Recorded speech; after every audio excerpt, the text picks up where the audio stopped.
Well, I hope, according to my data, everything should work. How's everyone? Are you all quite hungry? Let me know if you can hear us. I have the music in the background and some cops in the background. Coming for you. Coming for us. Coming for me. Yes. I mean, I'm planning not to do any crime system stuff today. Oh, so sure. No criming in this house. How is everyone? I hope you are doing great. Studio tour, dude. We have to sit somewhere. But I would love like IRL streams are super in now.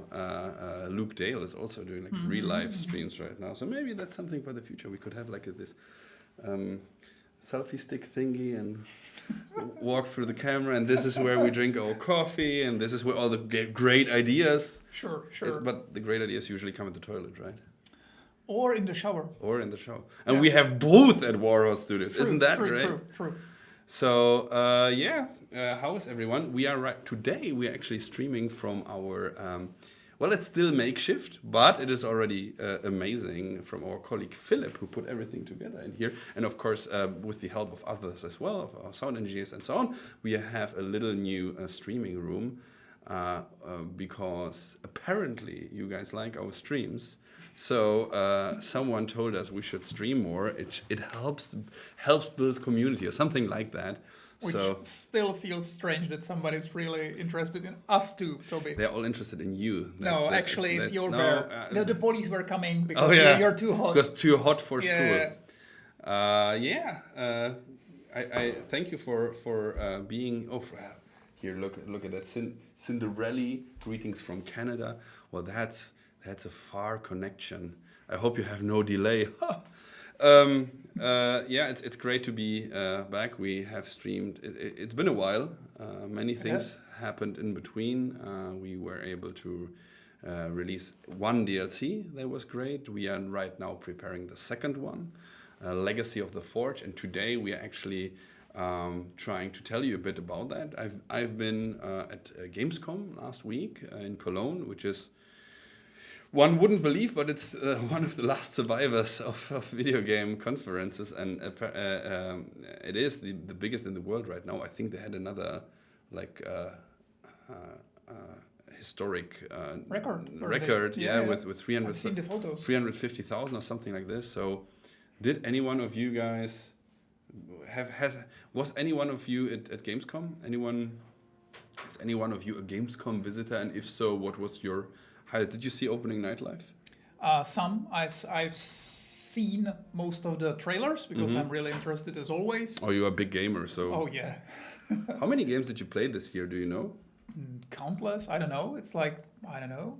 Definitely tens. Wow. Maybe 100. I don't know. Something like that. I'm a bit of a lazy gamer. I do have a summer tip. My summer tip this year is from the publisher Tiny Build. The King is Watching. That's good one. You played it as well? I've seen it. It's one of my watch lists. It's I've sunk like hundreds of hours, and it's already. Okay. And it's I'm like in 100 hours or 110 or so, and it's a tiny tower defense game. Okay. And the King is you're on the one side you have all the enemies coming in, on the other side you have your little castle, and you have like productions for like soldiers and resources and whatnot. But the King is Watching, only the things that you're actually watching at are producing stuff. So you have constantly the stress of moving your gaze around. It's actually pretty cool. So that's my summer hit for this year. What are you guys playing? I hope KCD is the answer, but what is your tip? I was in Prague last week. Well, there you go. People are so, because you mentioned you've been in Prague last week. I assume you are not Czech then. We've been 2 weeks or 3 weeks ago or so. There was some news together with O2, which is the biggest cell phone provider here in the Czech, the data provider or like mobile network provider. And they they did some kind of research where they were checking for, cell phone activity in Kutná Hora, in Kuttenberg, in Trotsky, and in Suchdol, I think. And they were tracking people between 18 to 25, I believe, that are Czechs and not from the region. And they put together some data, and they have an increase of almost 400% of all those regions in those smaller or younger age groups, and that was really interesting. So apparently KCD is really drawing people in and working on tourism here, which is really interesting. Talking about watching from the Philippines, my Lord Almighty, quest giver, man. Well, that is far, but it's good to see that we have such a wonderful group of fans all around the world. And I was able to see some of them last week on Gamescom. And as I said earlier, we want to show you what I showed to press last week.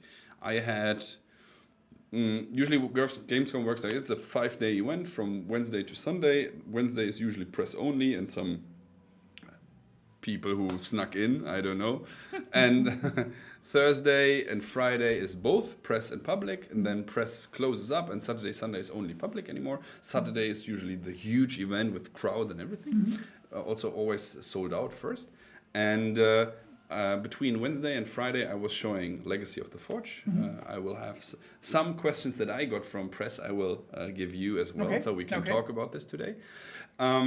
And I had 108 journalists, I think, in there, right? Yes, I had 10 slots per day, 4 journalists a day, but some of them some were not coming. So I think round about 108 journalists and people came over. So there was quite, or 100-ish, it was quite. When I saw you on Monday, it's still on Monday, it was heard in your voice that you're really doing your job. Dude, like 100%. And it wasn't me. I wasn't even talking like 60 minutes per slot. It was really just 15 minutes, some introduction, something. But because this room is so loud and everything, I had to like shout at them. And then, of course, give them a bit of my mojo and use my Toby charm a little. Exactly. So my voice was terribly struggling.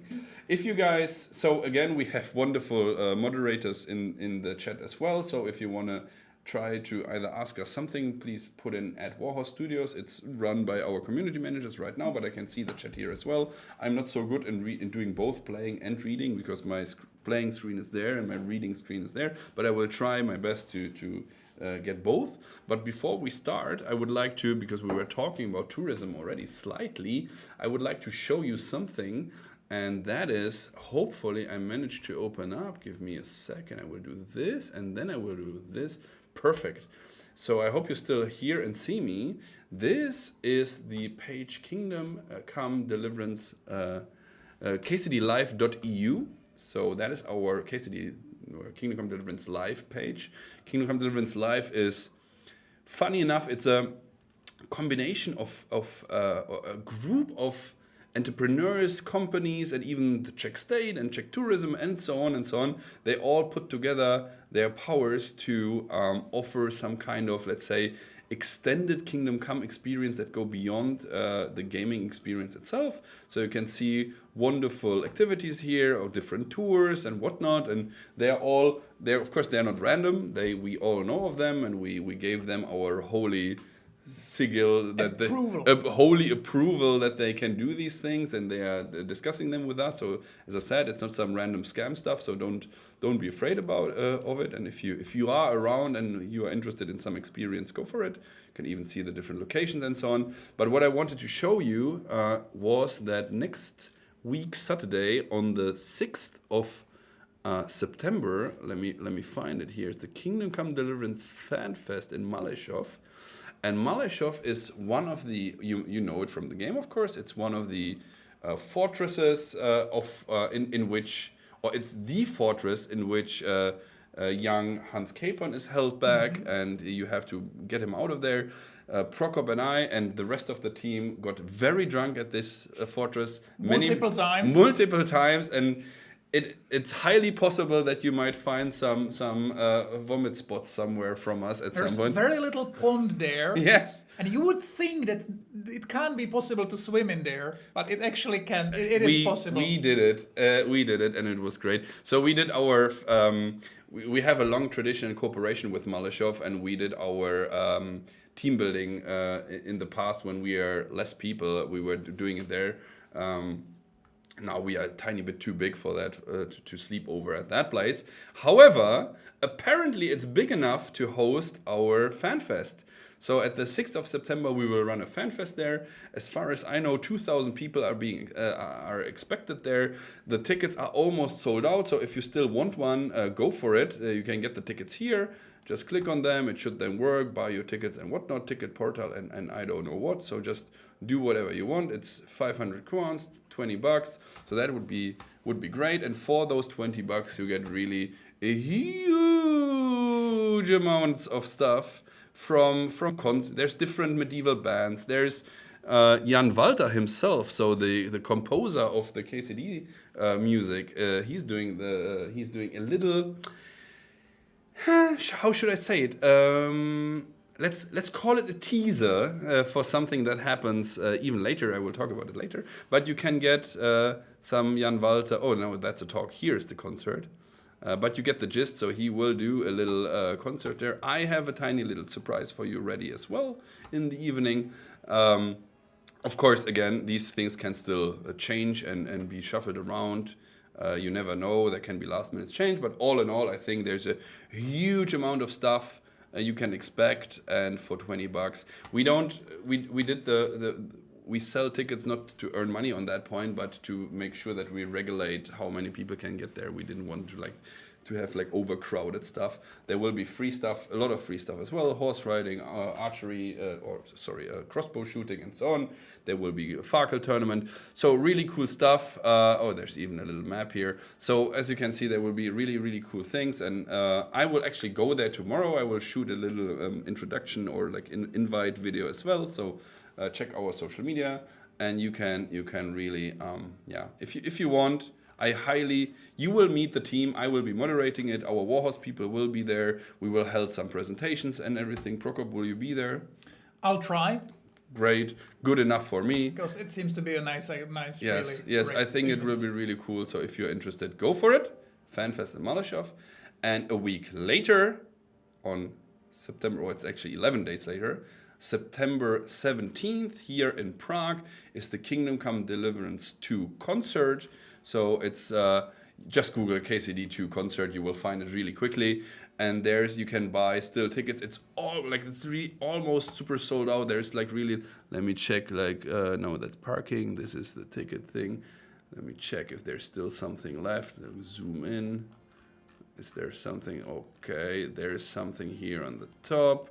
See, everything is there's something here. So you can still get a few tickets, as you can see, but it's almost sold, which is good because it's cool, and I hope you guys will like it. So still a lot of fan stuff planned. I hope to see you guys there. We can have chats, high fives. You can get, if you want to have something signed, bring it with you. I think that will be really cool, really nice. And it is something to, tell your grandchildren about in many years. Bring your grandchildren. Or bring your grandchildren already. So I hope to see you guys there. Okie dokie. So, Legacy of the Forge. That is the DLC that we're going through today. We have it ready for you. As I said, I showed it last week on Gamescom. And as always, with the DLC or with a DLC, we are also preparing a patch that always goes hand in hand. So there will be stuff. I think you want to highlight some of your favorite things again, some of the bigger ones. It's mostly quality of life stuff, but it's good. There's actually quite a few big changes there. Oh, yeah. Okay. There's, as always, we honestly love our fans and everything, and it's honor to be able to for the game to be as successful, so we can provide more, we can work on the game more and give you even more things. So there's a few new things. There's adaptive HUD. We can show that later in the game. That means we want to give you quite an intelligent system that hides several HUD aspects when you don't need them, so you can be even more immersed in the game.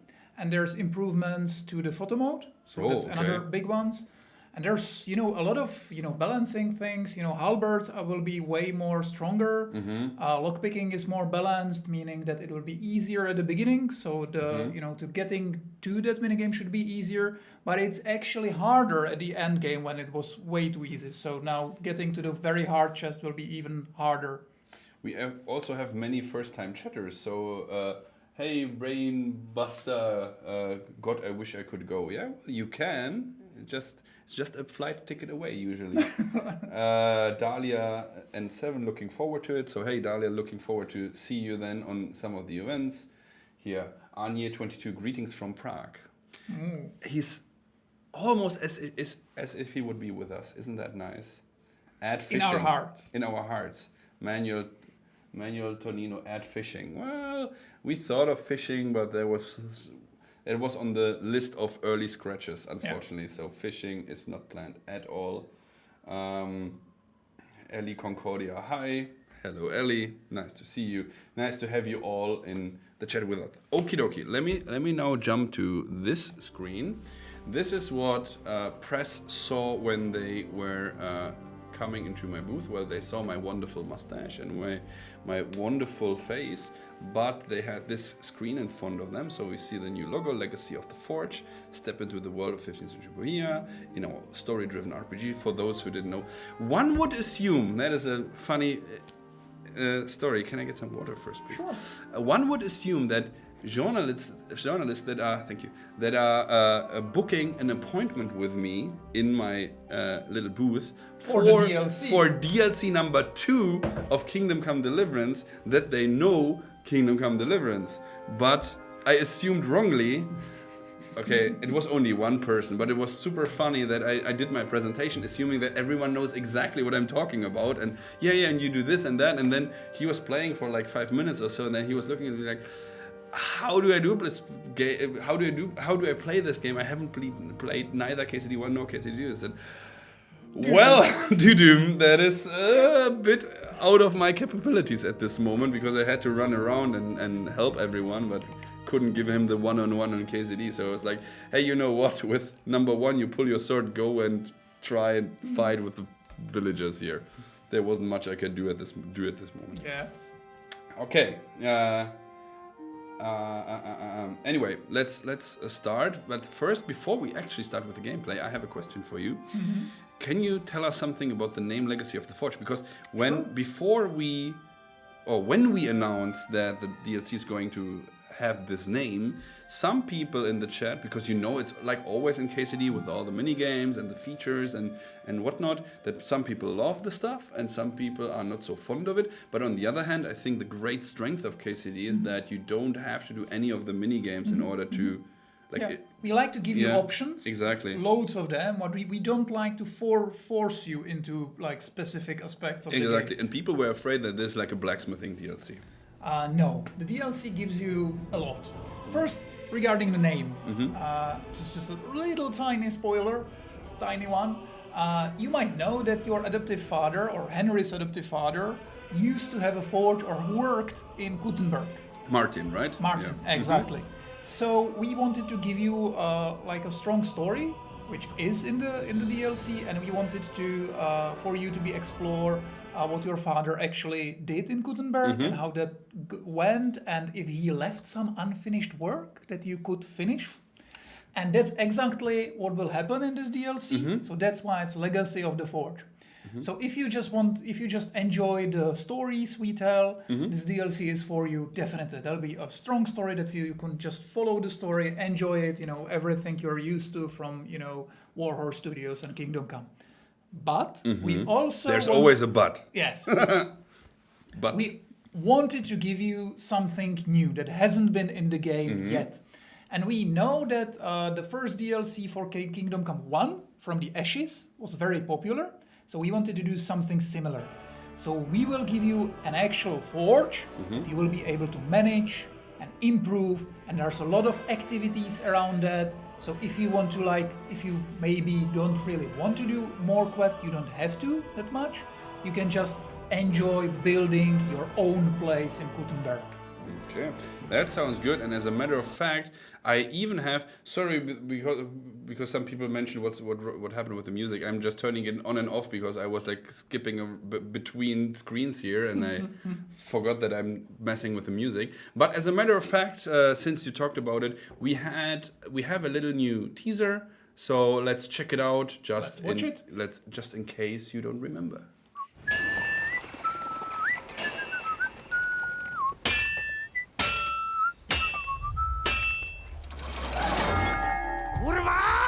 Honoured friends, masters of the Blacksmith's Guild, let me introduce a young master of our craft and new owner of Gutenberg's old forge, Henry of Skalitz.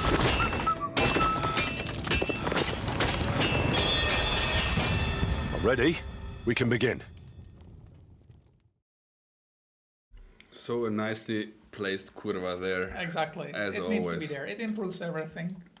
But I think you mentioned it already, and it was visible in this little teaser. So this DLC is not about blacksmithing per se. As a matter of fact, you only have to blacksmith twice in this entire DLC, where you really have to. But as you saw already in the teaser, you as Henry are you're joining the Blacksmith Guild of Gutenberg. They will take you in, but it's like a bit like a driving license. They will give you a practical and a theoretical test, and but even the test, you can cheat it. Ah, there you go. Then you have only one time where you have to cheat to forge in this in the main quest. But as you saw, there's a huge main quest involved that is concerned around the astronomical clock of Gutenberg, which we will tell you later. First of all, let's talk to this gentleman here. What can I do for you, good man? What can I do for you, Goodman? I came to ask you something, Master. Would you say you're more of a swordsmith or an ordinary blacksmith? I can forge anything, bro. I can forge anything. Just say what you need. Confident, I see. I like that. See, I confidence is recently my became second a thing. member of the Gutenberg Sword Fighting Guild. Well, I don't want to brag, but I feel like I keep getting better. I used to fight using a sword from Master Matthias of Saz. Only, as I'm sure you know, Matthias he's of a bit of a Saz. hothead. The other Sassy day, Matthias. I was Yeah, at Sassy we got Matthias. in a bit of a quarrel. He accused me of Somebody using already illegal noticed the techniques, apron. Yeah. and now he Henry. won't talk to me. Oh, yeah. Not even when Sharp I came eyes. to him Great. to have new equipment made. A new dueling can you get sword. it? In Would the you be so DLC? kind and forge it for me? I'll pay you handsomely. Okay. All right. I'll forge the dueling sword for you. Thank you for this. But based on your reputation, I've got Reputation high is expectations the of key you. word here. Let's talk So about this do in a your second. best. I wouldn't do it any other way. When you're done, please bring it to me. I'm usually at our guild house near Adam's Baths. Okay. See you later. Thank you, sir. So, reputation, right, or prestige is what matters. Why? Tell us about it. Here you have it. Yes, we actually introduced a new statistic for Henry, which is prestige. Because as Toby was already saying, basically what you're doing it for the Blacksmithing Guild of Gutenberg. So you can only do what they allow you to do, basically, or you have to have their approval. So you have to rise through the ranks with the Blacksmithing Guild, and you can track it with the prestige you have. Okay. So it helps you. We really wanted to avoid for you, if you played the game for quite some time, you might have a lot of money, as is usual in this, sprawling RPGs. So we didn't want you to just go there and buy everything. So this give you like a good, meaningful progression, because you will be tasked with several unique things you can do. Obviously, you can just forge things for people just like you just accepted to, but you can do various other activities, or the main quest adds a lot of prestige for you, and it unlocks a lot of things you can do because you are like, in good ways with the Blacksmithing Guild. That's a really good point. So this DLC therefore is playable not only when you have a fresh save, but it's also enjoyable when you have finished the game already, because the prestige that you have to gain, you can have all the money in the world, but still you can't buy or upgrade stuff, which is the next thing we will talk about, without the prestige. Because exactly as you said, Prokop, you don't own the forge. you got the right to run it, right? Exactly. It's not physically your property, but the blacksmith guild said, okay, dude, you seem quite handsome and nice. Here, take the forge. We know your dad, so you have some starting prestige, but you have to prove yourself. So Exactly. we have to get this from this ugly thing to something nice, but because you can't just randomly build everything you want, and building, as I said, is the next thing we want to talk about, you have to earn prestige. Now, we saw that we have prestige 12, and as I said earlier, the main focus of this DLC is this quest line, and in this quest line, part of the quest line, because you want to repair the Kuttenberg astronomical clock, they tell you you can do it. However, you need to first prove yourself, and you prove yourself with those mini things, with those mini quests. I just started one of them, but let me show you again. It's these little new orange icons here. They are called guild activities, and you can think of them like a box or a pool of new unique quests, but also some repeatable ones. By repeatable, I means it's a shop that you're actually running, so people want, like with a dueling sword, right? You say, hey, they come and say, hey, can you forge something for me? You forge it for them, you give it to them, great, you earn some money and whatnot. And these are repeating.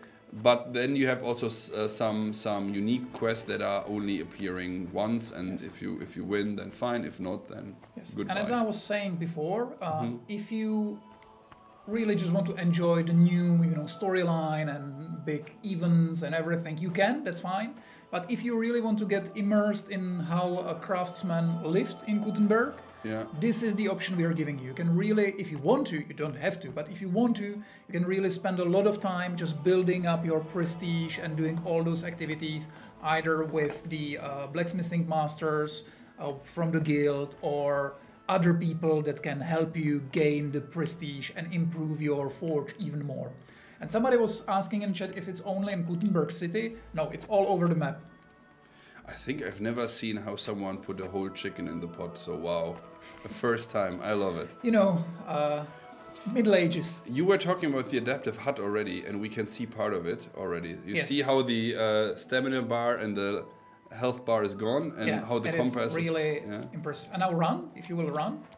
I can jump. You can see the stamina, So if you will walk slowly or just stop, the stamina bar will, be blank. And even if you were just standing or just looking around slowly, you will have like the picture, and there will be nothing that will taint the, view of everything. And it, smartly adapts to what you need. It's the little things, but people like it, so you got it. And I think it really improves the feeling of the game. It really does. It's a small things, but as I said, immersion is a big thing for us. So this draws you into the game even more. Okay, now the forge itself. You have 3 things that you can change. The house, like the outside, the exterior, the interior, or your new private chamber, and the garden. So let's start with the house itself. These things are only cosmetical. So you see them. It's you can customize it the way you like, and yes, you can see they cost a lot of money. And also, if we go to the bigger upgrades on the bottom, they are locked behind some prestige. So you can see you can get the fancier stuff only when you have more prestige. But you can already see with the 12 I have, which is already quite a lot. We cheated it, so we have something to show you to show you at least some upgrades. You can really create your own custom house here, and there's so many combinations of stuff. It's a mathematical thing. You have over 100 million combinations of how you can put all the things together. It's not 100 million unique items, but 100 million combinations for those who were good at math. Which color would you prefer? Like a full wooden or red or blue? What's like? I like the one with this one with the white one. Yeah, with the white shingle roof limestone. face. Okay, Yeah. let's buy and equip. Let's go to the next point here, the ruined upper floor. Let's unruin it. Do we want to have something like colorful? I mean, in my opinion, the most beautiful facades in Kuttenberg are the super colorful. Maybe something red. What do you think? Let's try it. Let's sure. try. Let's take something red. Auburn. And then something for the ground floor here. Can do white again. White, red, white. Or something grayish or full red. What would you say? Full red? Let's go with full red. Yeah. Full red. Maybe that looks It nice. goes together well. Okay, so that's that. Then we have the shop sign, right? Or maybe here look like a. Oh, this looks nice. Maybe Yeah, with it the red. does. Yeah, let's do this. Unpainted, we can't yet. Oh, we can already. We so the already do have the some. corners are. Oh, yeah, that's interesting. Do we want to go for the? This one is nice. Yeah, let's see what else we have. Or like this zigzag thing here. Or this. Oh, so We many can- options. but we So many can't. options. So many. We can't there. Not enough prestige. Oh. So which one did you like? This one? I think one more. Silesian. My grandma's from Silesia. Okay. But there's the dark one. Yeah, the dark Okay. one. Yeah. Let's go with this. Then unpainted windows, or maybe white, so it matches again with the roof. Oh, this one is nice. Oh, this one? Yeah, Okay. yeah. Diamond window, like it. Murals, those are for the higher Yeah. tiers, as you can see. Exactly. There's always something for if you really want to push your prestige, you can show it with these paintings. They look really nice. I don't want to show them all, but you can see already that they cost quite a lot. So statue, here you have the creeping hop vine or the grape. Let's go with the grape. Grape. I like the Let's grape one. go. Let's go for grapes. Great. And that's it. That's for the house. What I like a lot, and it's again just a tiny detail, but do you see how everything I built is still on the Paper. piece of paper? Yeah. I like this a lot. It's And that's, once again, we could have done something that would be like UI only, but really want you to touch it, to really see it in the world. I want to touch it. You always want to touch it. I'm a very touchy person. So I like it. I like this a lot. It looks a bit like eyes and teeth. So I'm a big fan. But those are only cosmetical, of course. But again, it's your own place. And by the way, for those who wonder where we are at this place, do you see? There's the hole in the wall. It's there. So the famous pub with the trumpet butt. Trumpet butt, yeah. Trumpet butt, very nice. So it's right next to a hole in the wall. And if I might show you on the map, maybe that's also really convenient. We learned a few things from DLC. It's in the east. It's in the east of Kuttenberg, as you can see, and you get your own fast travel point. But we have a few learnings from DLC 1, from KCD 1. Exactly. First of all, one of the learnings was that it was a great DLC. Many people loved it a lot, actually. But it had its shortcomings, and one of it was that you was in the far corner of the map. Yes. So to call it your own place and then always have to travel so far is a bit inconvenient. So Exactly. now that you are in Kuttenberg, you are like in the heart of the second map and where everything goes on in the second part of the game. Exactly. So that's much better, I guess. And plus, with the prestige and money thing, the DLC 1 of KCD 1, if you had a lot of money, you could just build everything, right? And then you were done. There was some questing involved, but it was significantly easier when you had a lot of money. And this has way more content in that regard. Way more. It's really a hefty DLC. Let's just check. Here will be before I start building or working on my chambers. Let's check the chambers right now. So that's so bad. But you could use it already. So here's your sleep and save thing. I think that is very important. Many people were looking always for an inn before they save their game, or some pub or something to sleep over. I think it's very convenient to have your own safe place thing.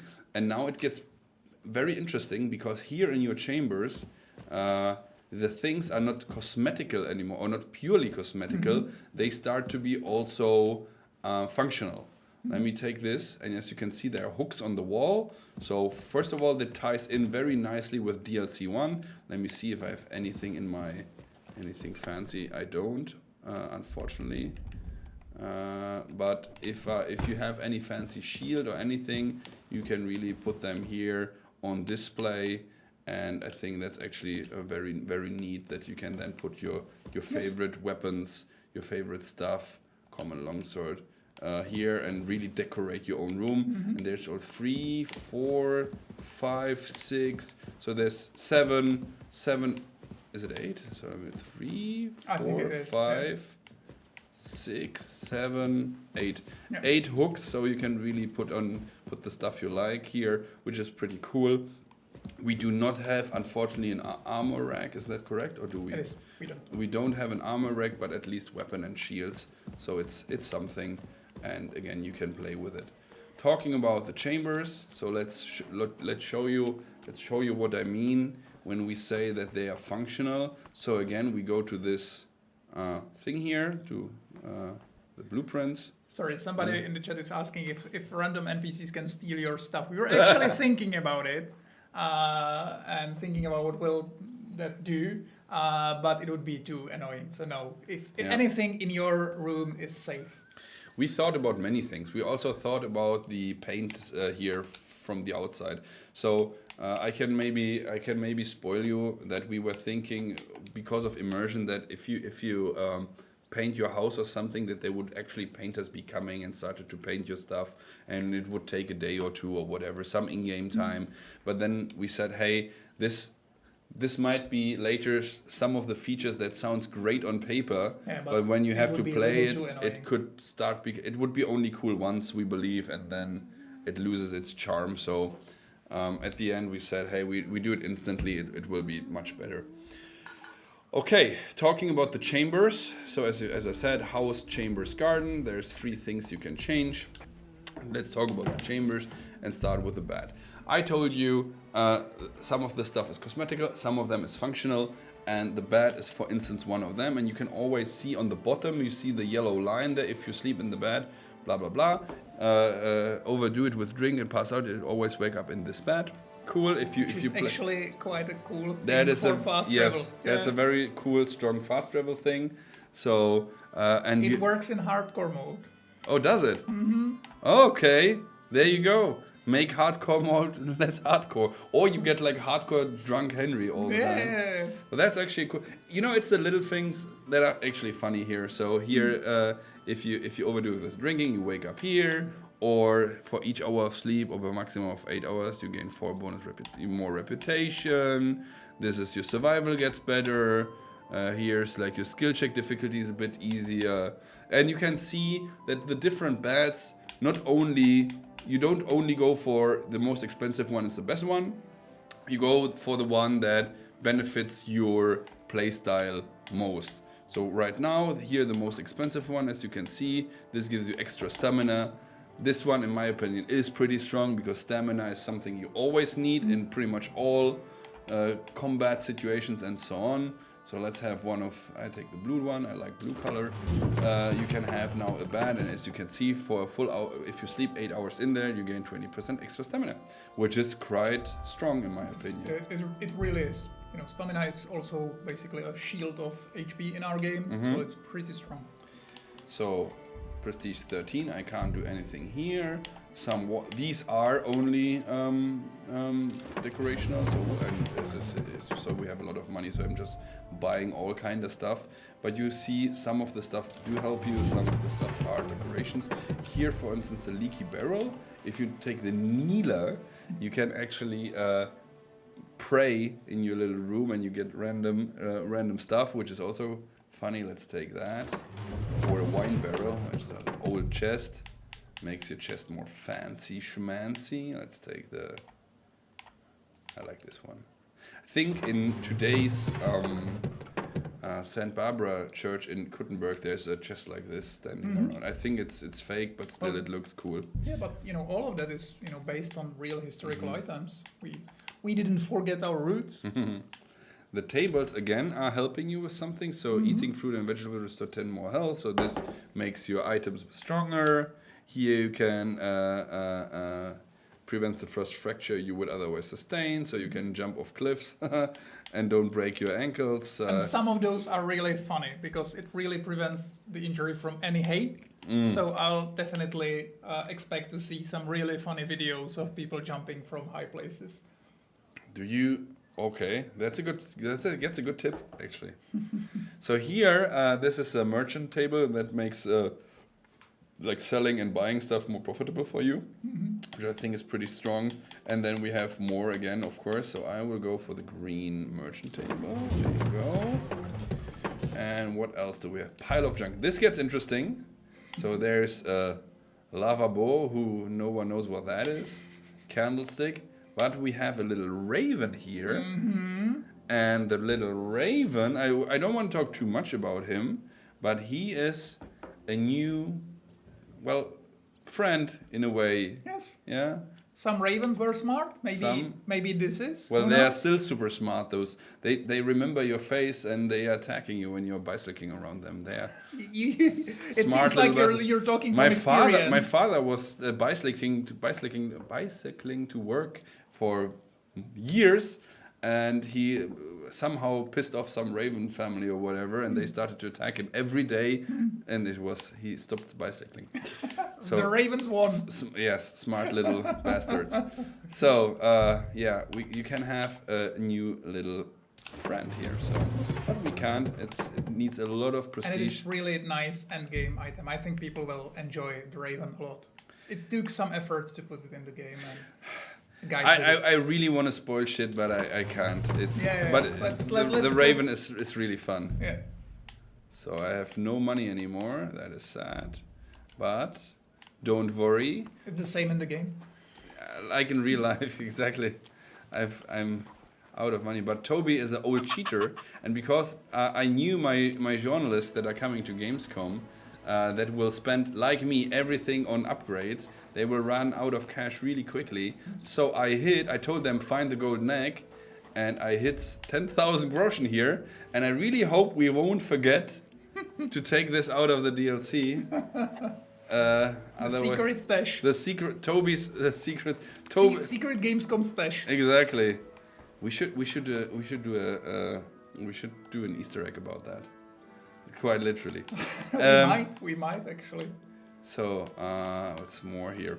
This one is actually pretty cool. So these cabinets, they are repairing your gear over time. Yeah. So this is also pretty cool. So you can like throw in some stuff, and we explain it in the way that it's a forge after all. You have colleagues here, which is the next thing we want to talk about, and they might repair stuff for you if you hide it here in the. Where do we take the green one? So everything is super colorful in the room. So let's take this. New doors, of course. No, red door. The ash door. Like Ash Ketchum. Chandelier, very important. I like this one. Yes. Yes. So you can see that even the chandelier gives you stuff. It's actually a good thing to upgrade first because it gives you bonus to gained prestige. Okay. Take some stuff. Wall paints. We can't go there yet, but you can see you can even go even further. Another kind of end game customization. So let's see what we managed so far and check out the room. Hello. Much better than before. Yeah. I mean, it still has no paintings, and there's still some stuff here and there, but I think it's already more livable. It looks actually nice. Here's the special cupboard, which I told you about. So if you throw in stuff in there, it repairs over time. We got some free food here. The table I mentioned earlier. So you see on the bottom right, go over the accounts. Here you can activate the bonus, the buff. Let me show you quickly. I do it. Then I open the inventory, go to player, go to buffs, and here's the treasurer thing, buying and selling more favorable, blah, blah, blah, for the next 24 hours. We have the bonus from the stuff that is in the room. Sleep quality is better, and the chandelier. And I'm overeating, of course, as always. So it's what we essentially want, and I'm now really building random stuff, but you have to understand why we do this thing.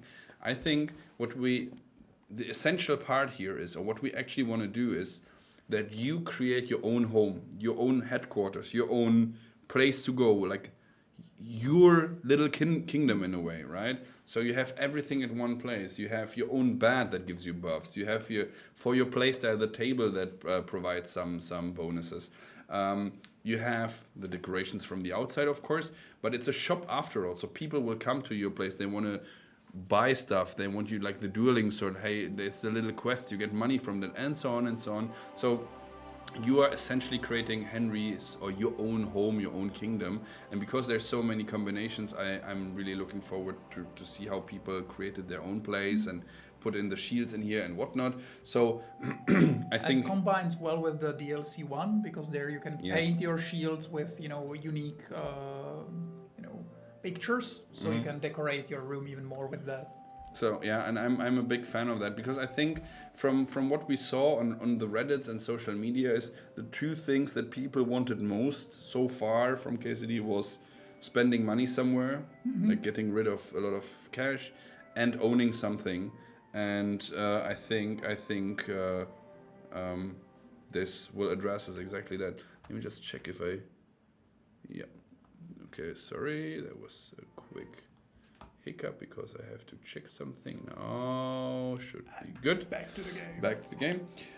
So this will be connected with that. But okay, we talked about cosmetic stuff and bonuses for your gameplay. Let's talk about the quests. And somebody in the chat asked whether there will be new blacksmithing recipes. Yes, there will be. Some that you will definitely enjoy. Let's talk about the quest line. So why do we? Who is that lady here? Why are we? Why did we get this place anyway? And who do we have to recruit someone, or are we alone here, or how does it work? Because there's someone running around here, but he doesn't seem to have a place to work or live. So you will have to do something for him. No, from the beginning. This is actually a place where your father did his apprenticeship. So this was one of the places, the beginning place where he did his, where he basically learned how to forge. But it ended badly. Not necessarily because of him, but the whole forge ended badly. And I don't want to spoil that, because that's a part of the story. So I don't want to spoil that. So when you find it in very bad state, as you presented. Mm-hmm. And the woman there is the old wife of the blacksmith that Martin used to do apprenticeship for.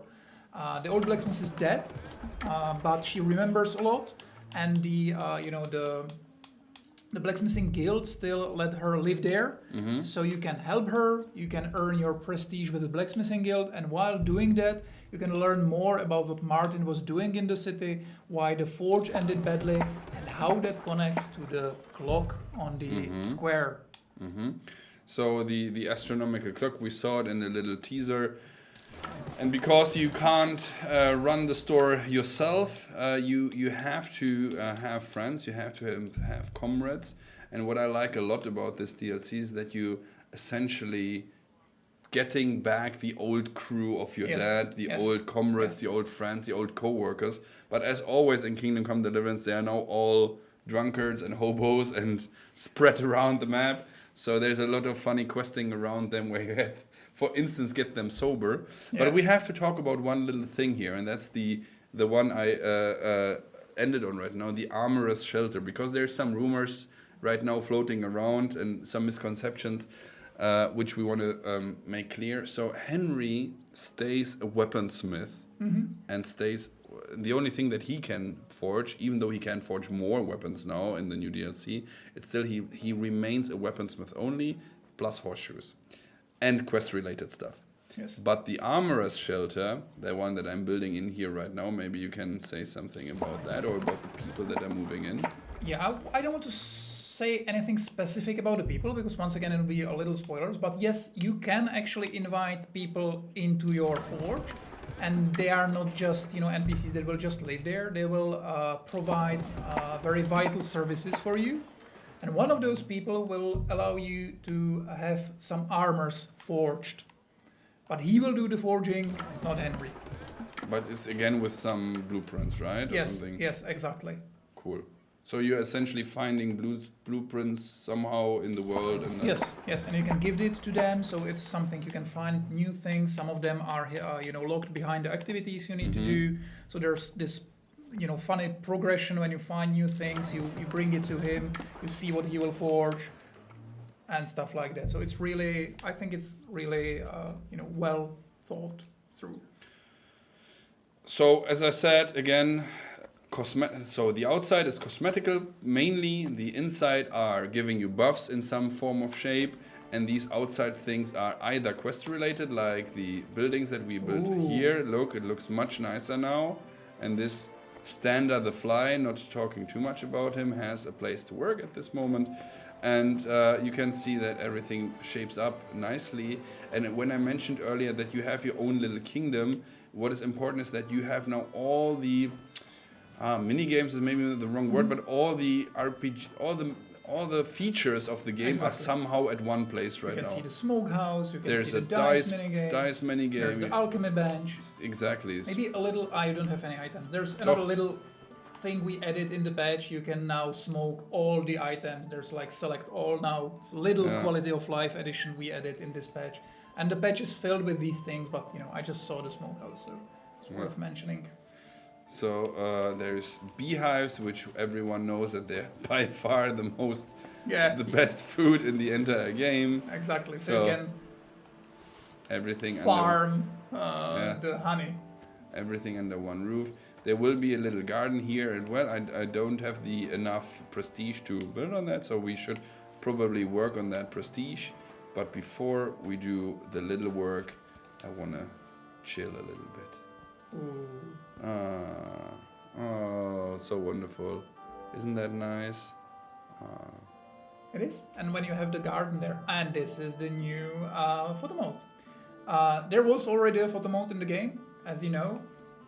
But if you now toggle to settings mode, there's way more settings you can do. So if you are really into, photography, you might know a lot of these options, or if you either in real life or in games. So you can play with this. You can change the time of day, for example. That's the only thing I do understand immediately. I'm not you really. Can even the sun azimuth. It changes the position of the sun. So if you just want to change from where the lighting is going and the specific time, you can do that. Sun does the same. So you can really do a lot of these new settings. The sun now, there's somewhere there. You can also work with the clouds a little bit, right? Yes. Okay, let's do like this again. Nice. So it's mainly for of course for and there's a lot of wonderful screenshots on social media. I saw them. This gives you way more tools to do that. You can swap on and off the artificial lights that adds some lightning to your face, especially at night. So at night, if you want to do some screenshots when you are really covered in darkness, you can. Yeah. And you can do stuff like key that. Light, yes. Exactly. That's the key light. Yeah. I'm just randomly clicking around because I don't know what most of these things mean, but that's the key light, fill light, and rim light. These are the most used lights when you are doing the professional photography. Yeah. So you can play with that. There's also, if you just want to add a logo of Warhorse, you can. You can, and logo of course KCD, but we all know this is the only. That you need. This is the only. Put it in the center. Here you go. And I think you can even make it bigger if I'm not mistaken. So that's what you need exactly. There you go. Close. That's a good one. That's a good one. Exactly. Of course. It was a good one. And this comes for free. And as we said earlier, maybe you haven't been here yet. As always, with the new updates or with the new DLC, we are shipping a new patch. It will be 1.4. 1.4, yeah. Patch 1.4. And it's a big one. There's hundreds of new fixes and quests and features and everything. But we just mentioned a few of them that are maybe noticeable. And the biggest one, once again, is the photo mode and the adaptive HUD, HUD. Which it can be turned on and off, right? Exactly. In game settings. There's and the adaptive HUD. Yeah. So again, it's cool, it's nice. If you like it, go for it. Anyway, we were talking about... Somebody, it's a little thing, but somebody asked that you built the heating in the upper stove. Room, Let me check it. And some people asked from where does it, the heat get to it? Oh, good question. But That's a very good obviously, clip. obviously. Let me show you. It's from the chicken in the pot. No, it's from the forge below. Yes. The people actually did that. That's a lot of, very valuable heat that goes up there. So you use it, you reuse it to heat your room. We are crazy about these things. So these are actually, architects actually and archaeologists working with us that are really, very pedantic about these things. Oh, you're right. I was wrong. Sorry. Yeah. So it's but whatever. It's one of those, of course.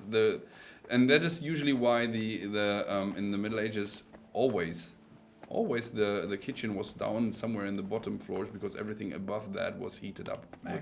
With the heat.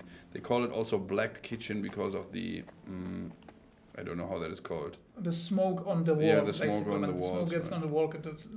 Gradually, basically, the kitchen got more and more black because of the smoke. It's actually one of our new teammates we were talking about. He actually does historical reenactment, and he was talking that one of the surprising issues with cooking in Middle Ages were the lighting, actually, because you have the lighting below the pots, but if you want to see into the pot, because the kitchen is black, it's called black kitchen, you can't actually see if it is boiling or anything. So you just bring up your cell phone light and that's. Why didn't they think about that?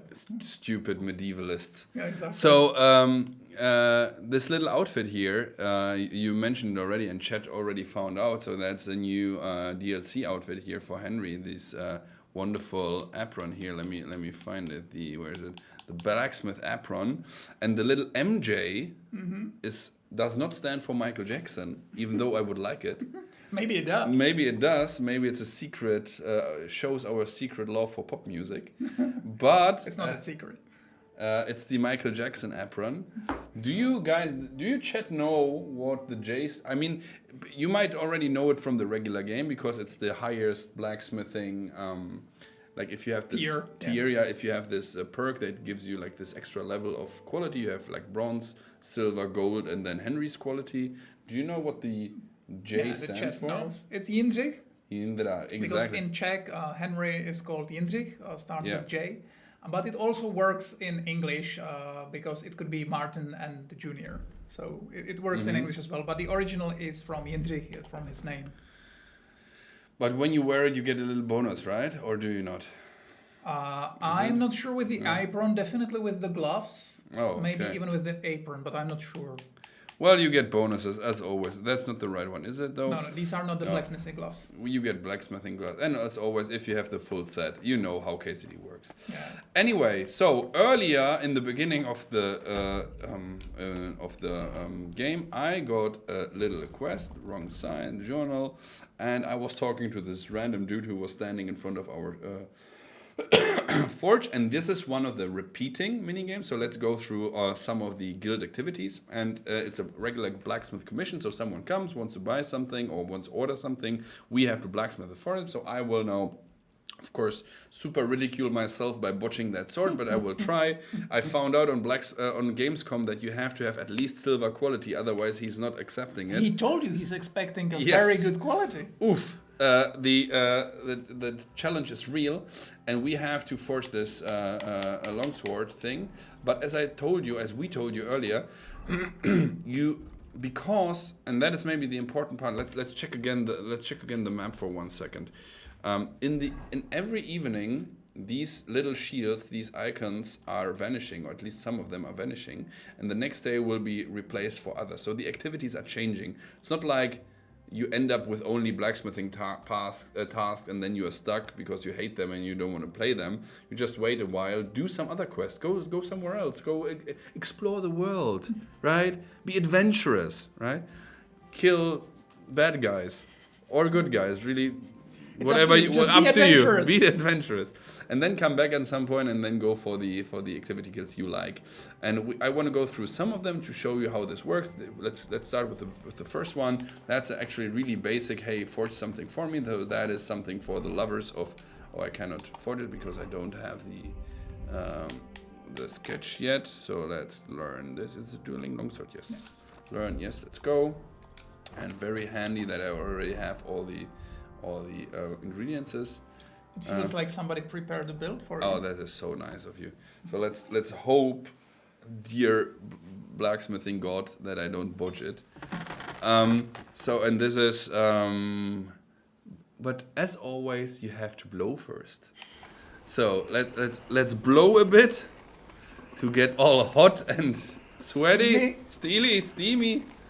Yeah. And then forge this wonderful dueling sword for him. Don't overdo it. Henry won't like it. There's also, I was asked if there's new whistling sounds when he's forging.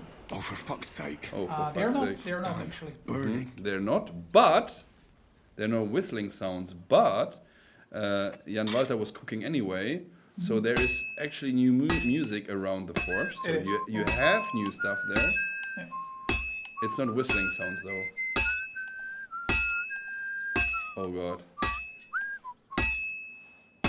Before I stop breathing. The more sparks you see, the better you're doing.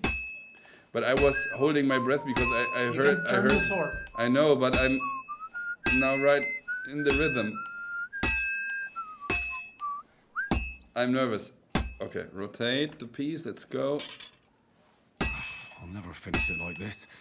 Dude, okay, I'm moving it. Chill. God, Henry. He's a perfectionist. Yeah, MJ. All over again. I think I'm doing good. You are doing good, actually. I burned it a bit too much in the Yeah, beginning. in the beginning. That was... But with a little, it should be at least silver. Yeah. Let's see. Dude, do you hear how he's whistling? It's a heavy work, but you're doing nice. He's whistling the whole time. You're keeping the rhythm. KCD1 tunes, right? Now I just have to temper it. You did it in one meeting. It's really good. Okay. Let's see the quality. Holding my breath again. I usually suck at any RPG, at any mini game. So let's. Only fighting is where I'm good at. We all knew that. And perfect blocks. Sure, Only took me 3 streams to get one perfect block. But you were really happy about it. It was really Oh, it was great. Moment. Can we get chain weapons? We are not adding new weapon types, so the types are still the same. Gold quality, excuse me. Well done, man. Piece of cake. We are not adding new weapon types, so it's still maces, swords, hammers, these kind of stuff. But what we add is new recipes, so you can new swords, new axes. Well, new cool stuff, but not different types. True. So keep it basic in a way. So make it sharp to make the dueling dude happy. Can't get any better than this. Okay, understood. Thank you, sir. Great. So deliver the item to the customer.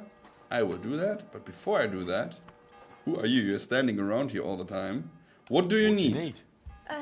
You blacksmiths can pull teeth, is that right? Well, truth be told, no one's ever asked me to do that before. But you can do it, can't you? Well, I do have the tools for it, but... Please, my husband's in dreadful pain. His old gob's swollen and he won't go to the barber surgeon. He fears him like the devil fears the cross. He throws stuff at the walls and swears at me. I can't take it anymore. You must help me, blacksmith, please. I'm at my wit's end. So, And you are a dentist now. Yeah, you know, but I need to say the journalist who was not able to, who didn't know KCD1 or KCD2, he then I told him, hey, okay, so are you going on that dentist quest? And he told me no. I said, what? Why? I'm not a dentist. I told her I'm not a dentist. It's like. Okay, well then go play dice or I don't know. So of course we'll help. I'll help. God damn it, it's an RPG, right? And please, hurry. Whatever, We live at we'll the do it. barber's We are quarter. I Henry. told my husband I was going for help, so he's waiting there. He hasn't slept all night, poor soul. He can be a right terror at times, but he's a good-hearted man otherwise. Okay. Thank you, Blacksmith Commission. Let's do that. Okili dokili. Oh, it's a wonderful day at Kuttenberg in our wonderful forge. We should go to a beer or something at the hole in the wall. Let me see where we have to bring the stuff. So, okay, this is the new one. That's the dentist dude. Meet the poor wretch. And here is the deliver the weapon to the customer. We could do this first if you want. Really doesn't matter at this point. Maybe we can do this first. Go for the poor wretch. Maybe, yeah. That's a good idea. And if I see correctly, this is the sword guild place. So we might know that place already from gaming earlier. Okay, so we were mentioning the patches and the upgrades that are coming. Do you want to say again maybe some of the highlights for you or something that we are tackling with the update that is coming? Sure. By the way, if you are living in another universe, you might not know, but 9th of September. 9th of September is when everything releases, when this DLC releases, when the patch releases. Is he peeing against the wall? Sure. No, he's not. That would be funny though. Yeah. Maybe I already. Sorry, we're talking about I was talking about the photo mode and about the adaptive HUD, which I think is really the highlights. It's the new features, but there's a lot of new fixes and some balancing changes. I was already talking about the lockpicking change, where it will be now easier at the beginning, but harder at the end. So easy chests will be even easier, but hard and very hard, especially very hard chests, will be way more challenging. But maybe let's talk about the halberds a bit, because we wanted to improve them, to give them some boost, because they were really underutilized. So what we did is multiple things. Maybe I'll start with the easier ones. They break down hard. It's harder now to break them, so they last longer. So that's one little fix. All the combos with halberds are now shorter. It's only 3 steps instead of 4, so it's way easier to do combos with halberds. But I think the most noticeable and the most impactful change will be that we added to one of the underused perks. I think it's the infantryman, if I'm not mistaken. 1 second. Sure. Here's a restaurant today called Rudharka. It is? And this is the palace of Rudharka, right? Yeah. This palace is not existing today anymore. It's destroyed, I guess, or burned down. If you follow, what's his name? Kuttenberger Martin, I think, or Kuttenberg Martin or something, YouTube channel. He's a dude, a historian living in Kuttenberg and doing really great videos. We love his stuff. He talks about it. So check out on YouTube Kuttenberg Martin.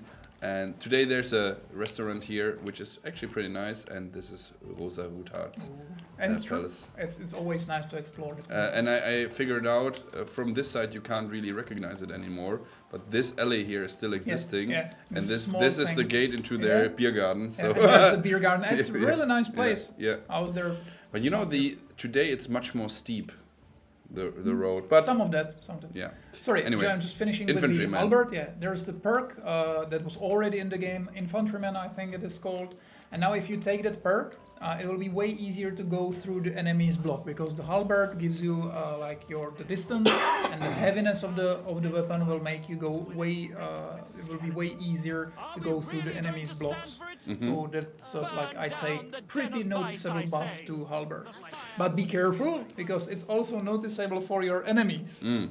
That's good. So the guards are naturally then more stronger, because they usually use those. Yeah. I like the long the pole weapons myself actually pretty much. So I'm looking forward to that one in particular. We are now at the Sword Guild. You might know this from this very funny quest with Menhard. And here we are. Didn't you show that quest in the last year's Gamescom? Not Gamescom. But in some convention. It was at the first ever KCD preview. Yeah, exactly. I remember. Go fuck yourself. Oh, look, they're already dueling. Poor fellow is dueling with an axe, and he wants a sword. Well, that's why he needs a sword. Who do you think will be winning?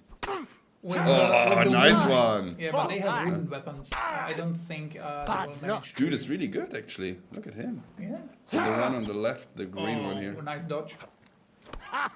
Fuck you! Fuck you! Nice. By the way, chat, if you have any big questions or something, we are here for you. Add us at Warhorse Studios. I will try and answer some questions. If you have anything in particular, let me also check Teams chat if my moderators are saying something in particular.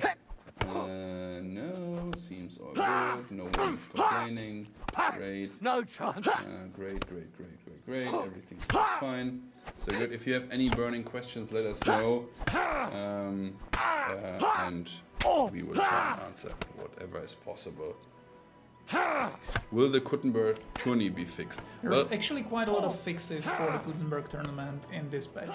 I think we'll need to fix it even a little more. Some minor bugs definitely are still in the game, but our mission is to have the Gutenberg tourney in perfect condition, definitely. And the question is a bit unprecise. So what we do usually, we don't. So we know that there's some stuff broken, of course, but we don't send fixes every week or every second day or something. We don't want you to update the game over and over and over again. We usually collect the stuff for bigger patches, like the 1.4. And we do this mainly because even the smallest fixes, and it can be really pushing, like for instance the adjustment of the halberds or the lockpicking mechanic or whatever. These can have bigger impacts on the overall game. So unintended in the back. Unintended in the back, in the beginning, and whatever. So these things need to be thoroughly tested. So we do know of most of the bugs. Of course, thank you for using customer support. This actually helps when you submit the tickets. So please, if you have any bugs that you feel like are not answered or not tackled by us, go to the customer support page. Pull a ticket, create a ticket, and we do get these things. And there are people that are paid to answer you. So it's working, and we are collecting this feedback. Of course, it can be all kind of feedback. It doesn't have to be a bug per se. It can be, hey, it's too easy, it's too hard. I need this or that. We are trying to get some feel of feedback. Somebody in the chat was asking whether he has to finish the main story for the DLC, and no, you don't. Immediately as you get to the Gutenberg region, no matter what your level, no matter how you progress through the main Gutenberg region, immediately as you get access to the region, you can start this DLC. I just got 1,700 bucks for that sword, so I did really good. I did amazingly good. Best of luck. Should we fight with him? Well, he seemed pretty good, but you actually managed one Master Strike. Yeah, I did, but I'm not wearing my You can try it out with me. I'm not wearing my outfit. He will just wreck me because I'm wearing my blacksmiths don't excuses. But next time, perhaps, if you prove yourself while I will beat the shit out of this dude, here's your well-deserved reward. There's some questions about New Game Plus and so on, and that is generally always a great idea, but in our case we... Oh, wait, maybe? Yes. Oh no! I didn't Did I say something wrong? I think you did. You disagreed with him, or I'm not sure. Or is he changing outfits? Yeah, he's actually changing for the sword.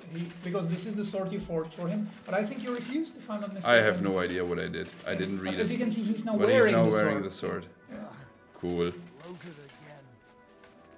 You discovered dies. So, okay, maybe he was just afraid. He knew that it's me, Toby, the master swordsman. The master strike master. So,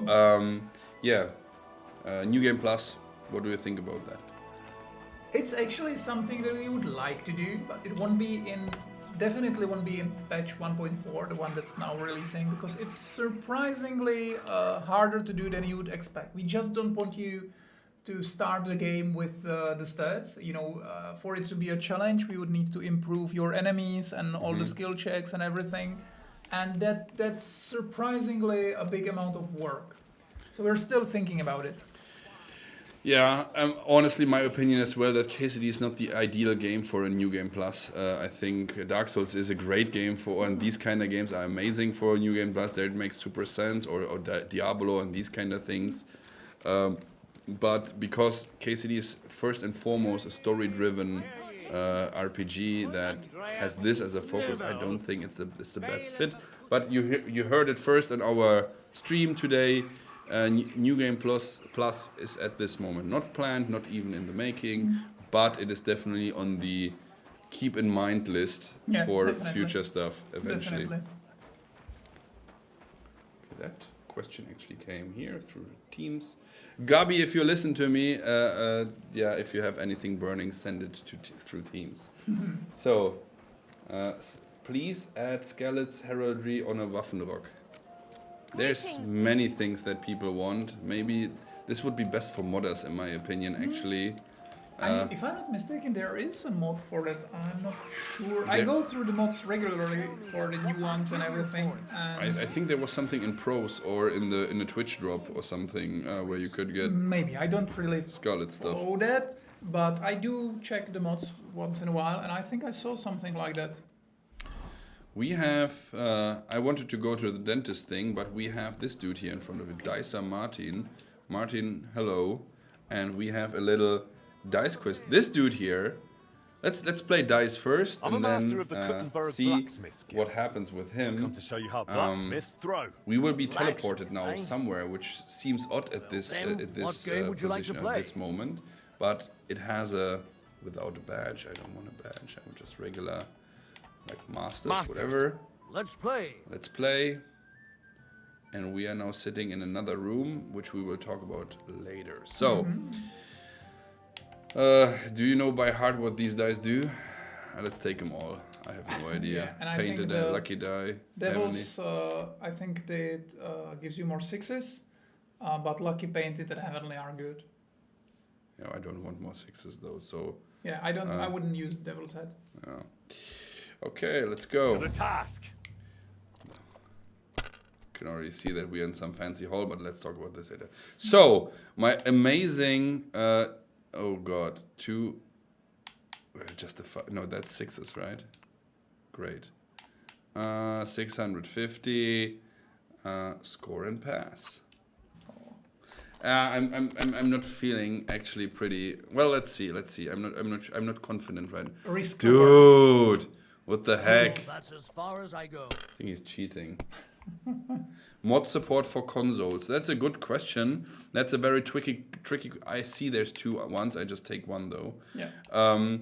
That is something that is at this moment not possible. Simply because it's not as easy as it sounds to get mods on consoles. Because the console holders, so Sony and Microsoft, they have some saying in that as well. The reason really is they of course want to make sure that any mod that the consoles never crash. That is what they want. So any mods is potentially dangerous for any game. So if there is modding on consoles, it's usually moderated by the devs or by someone, and we don't have the time nor power to do this. So at this moment, console modding is not planned. But again, not even a Switch version of KCD1 was planned, and then it happened magically. So. Never say never. What I can tell you definitely is that, and I hope you see and feel that, is that KCD is a love project, and that we tend to take care for it, for a longer time, and shoot and stuff, the patches, the quality of life, that the adaptive HUD is something that is absolutely unnecessary theoretically for the gameplay. But we just wanted that in the game. I specifically wanted that in the game because I really think that improves the immersion.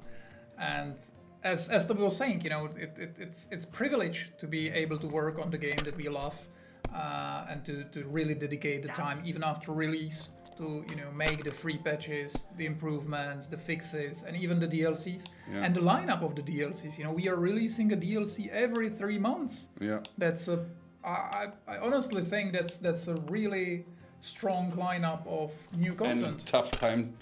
Yeah, it is tough to release every 3 months, honestly. But yeah, we do that. We have also Sexy Biscuit in the chat. Hey Roxy, what's up? She wants to poke my beard. My impossible, because it's holy material. It's like elven hair or unicorn hair. You can't. Or maybe it's just a fake beard. You just take it off and put it in the glass every evening. So, but yeah, Roxy and other content creators will also be on the FanFest. As far as I know, there will be Maurice from Germany and Roxy and Luality from the United States. So quite a fun bunch of people for you to meet as well, a bit of a meet and greet. Isn't that great that Kingdom Come Deliverance is putting together people from different, or not only places in the world, but also like kind of, it's like a wonderful community. I in particular like, yeah, sorry. I really love how it feels like there was always this underlying big community that really loves, on one hand side, the old school, honest RPGs and the medieval ages. And these people were always like, and a lot of them were always like feeling that there's nothing for them, and we created something that really they like. And I really love how the community is very welcoming. If you like are on our Reddit or on our Discord or any of the communities where the people that love our game is, it's always so heartwarming that they are so inviting. And if somebody asks, this is the first time I'm playing, what should I do? There's a lot of people, nobody will say, I don't know, fuck off, don't ask here. They'll be very helpful. They'll say that, these are the things that you can read. These are the videos that you can watch. This is the historical facts that are new, that are complementing the game. And I really love that. I really love that we created. We're fortunate enough to be able to be given this community that is really, really nice. Yeah, and you have those little groups. You have the Henry fanatics. You have the ones who do not like that quest line, which is also fine. And those people are all coexisting. And this is very important because I think, oh, now I won. I won big time. Yes. Is it like this? Yeah. But score and continue just to see if I can get even more. Than I'm greedy today. Oh, okay. And now I score and pass. It's nice that those communities can coexist, but respect goes both ways. So remember that. Generally. I really enjoyed playing with you. So thank you. In the name of the Kuttenberg and Blacksmith this dialogue is funny. Let's You're really a listen to it. blacksmith? Or do you just wander the land playing dice for them? I'm a blacksmith. Their newest guild master. Why? Nothing. It just seems to me you've got pretty small hands for a blacksmith. I've travelled far and wide, from the German lands to the Hungarian, and I don't think I've ever seen a blacksmith with such small hands. Well, to me, they seem pretty big. And what have you got to compare with? How many blacksmiths have you seen? Enough. And compared to them, I've got normal hands. But you still haven't seen as many as I have. Like I said, the smallest blacksmith's hands north of the Alps and south of Warsaw. But I don't have small hands.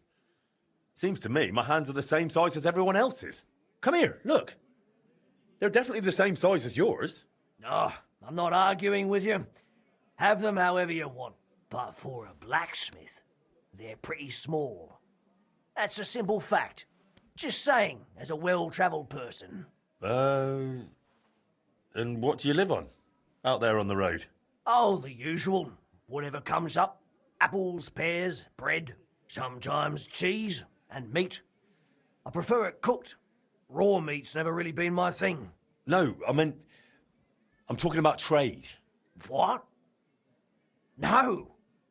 Don't be offended, but what do you take me for? I'd never eat a tradesman. That's not fitting for a decent Christian. Besides, how would you even cook one? It wouldn't even fit in the pot.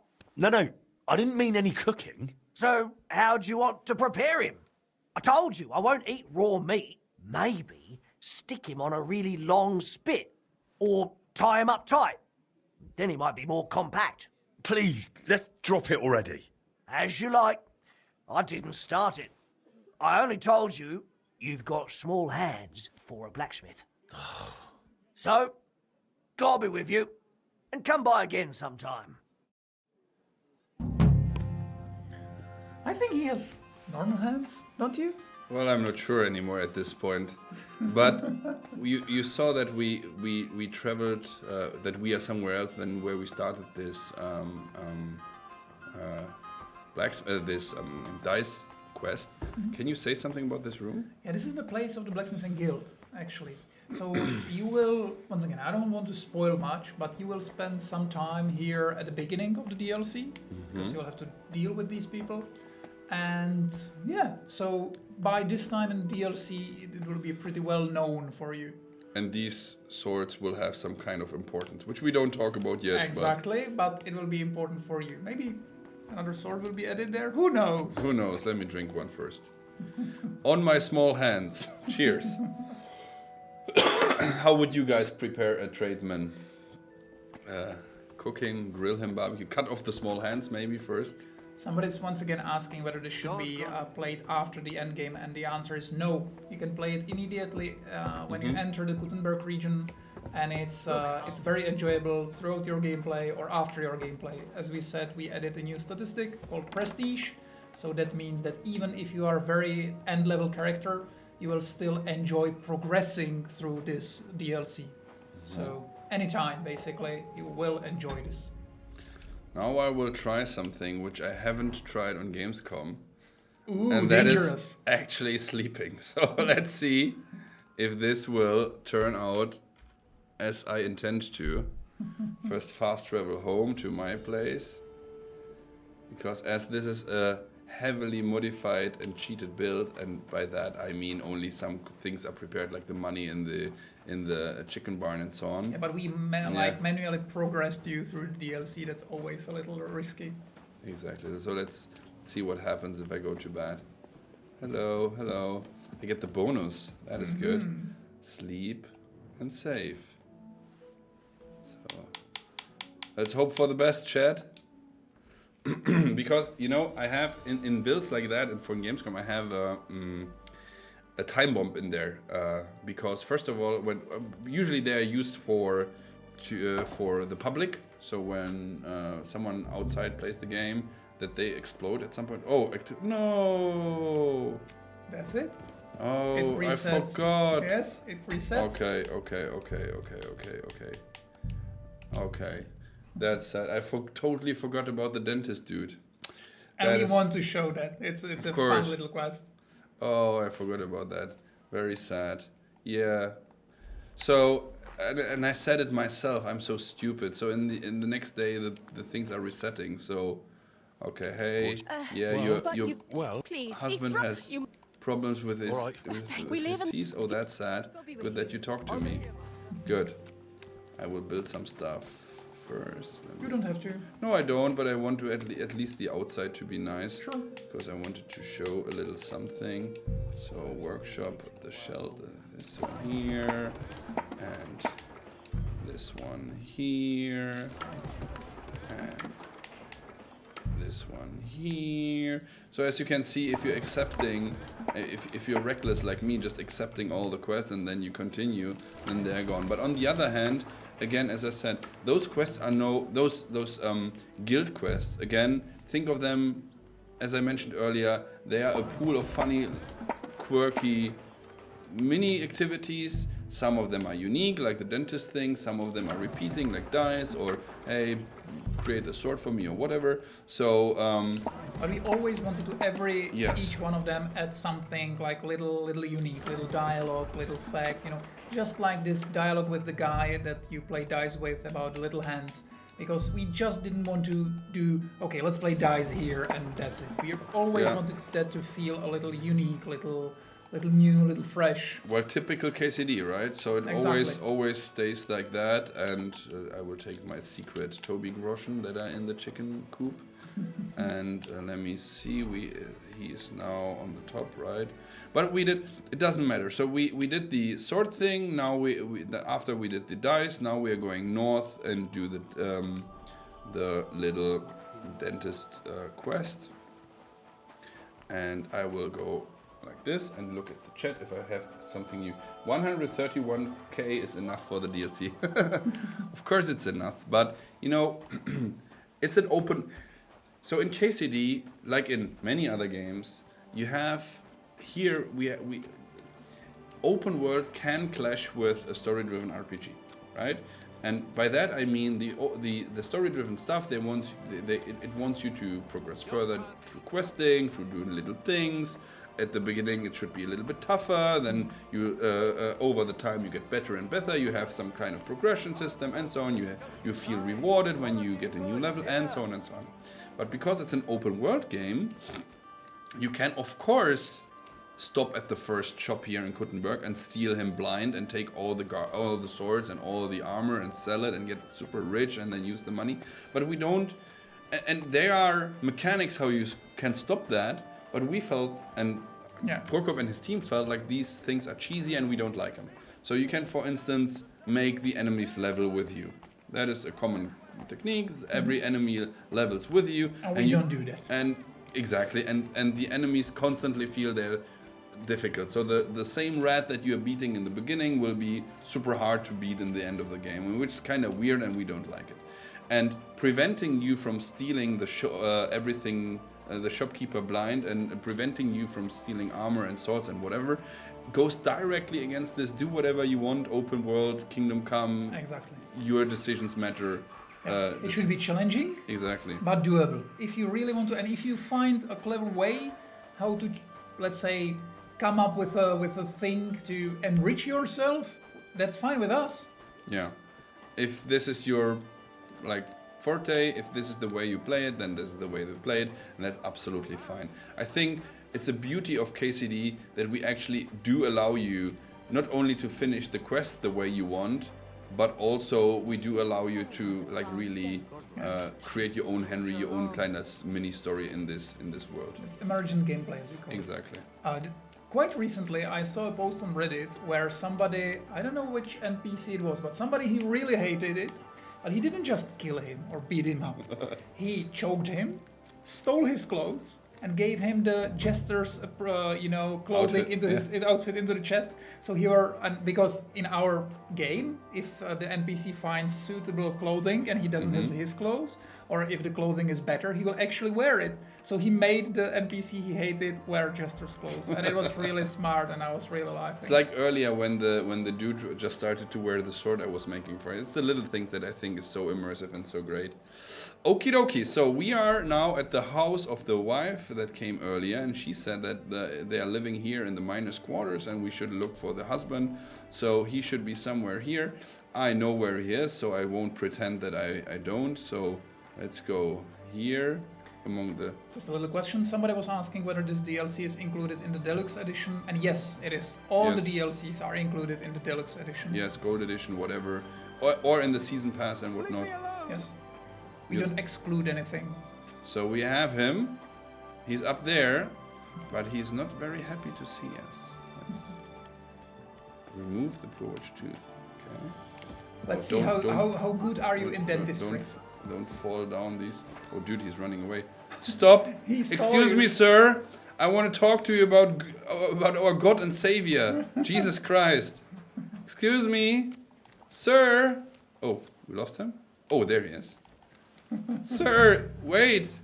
Excuse me, sir. Oh, shouting. Call I'll out. be gentle and careful. Yes, I will be super gentle and very careful. I won't hurt you. It won't hurt. I promise, dude. Just left and right. Really gentle. And oh god. Oh god. Oh god. Oh god. Oh. Okay. Dude. Here. He's beating you. Twist his arm. Kick him in the butt. Okay. The chickens won't help you. Dude, left. Oh, shoot. That's my working outfit. You wrecked my. Oh god. Oh. Oof. He's really defending his team. I need to breathe. Tricked him. Huh? Didn't see that coming, huh? Okay. Back out. Look at how pathetic you are standing in a chicken coop.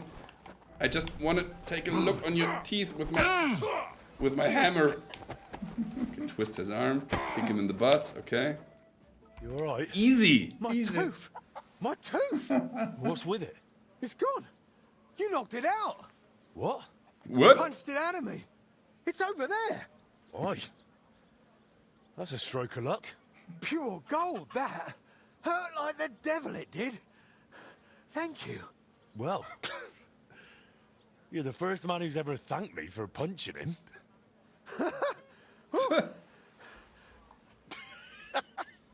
Henry the dentist. The Henry the dentist. I'm actually, and chat said, and because I see it now in our internal chat here, au dentist Fortuna Juvat. Very clever.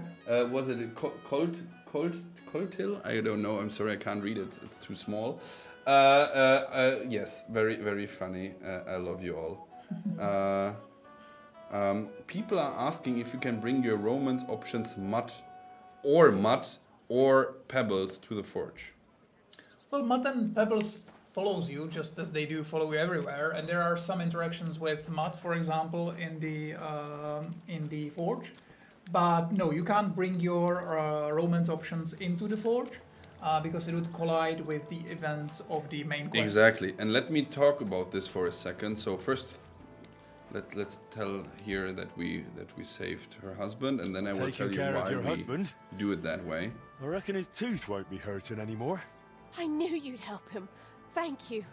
Just don't be startled. He might have a black eye. Because of your gentle ways. Yes, I was very gentle and it only hurt a little bit. He fought, but he couldn't fend me off. And the tooth's gone. You're a saint. I'll finally have some blessed peace. Here's your well-earned reward. And Give me I'll the tell money. everyone how handy you 60? are. Excuse me? Okay. Feel free to praise me though. Why not? Tell Feel everyone free how to sing my amazing I am. praises. I'll be daft to turn Because that you want down. to raise your prestige. Now she Yes. will Make talk sure you about how also good of a mention I smith don't you pull are. trigger Yes. with pliers. With I'll knock my him out of cannon office, hands. Right? Got it. And thanks again. Take care now. Thank you, ma'am. Okay, about the romancing options, mud, and so on and so on. So, the DLCs do rarely, but mostly never, are somehow connected to the main characters. In KCD 1, DLC 2 was connected to Hans Capon. In DLC 2, in KCD 2, the DLCs are non-connected with the main characters. You always get a bunch of new, funny, quirky ones. In the first DLC, it was the painter with his little skull. In DLC 2 now, you will get all the friends of your father or the co-workers and some new characters, Magdalena, for instance, who's running the forge.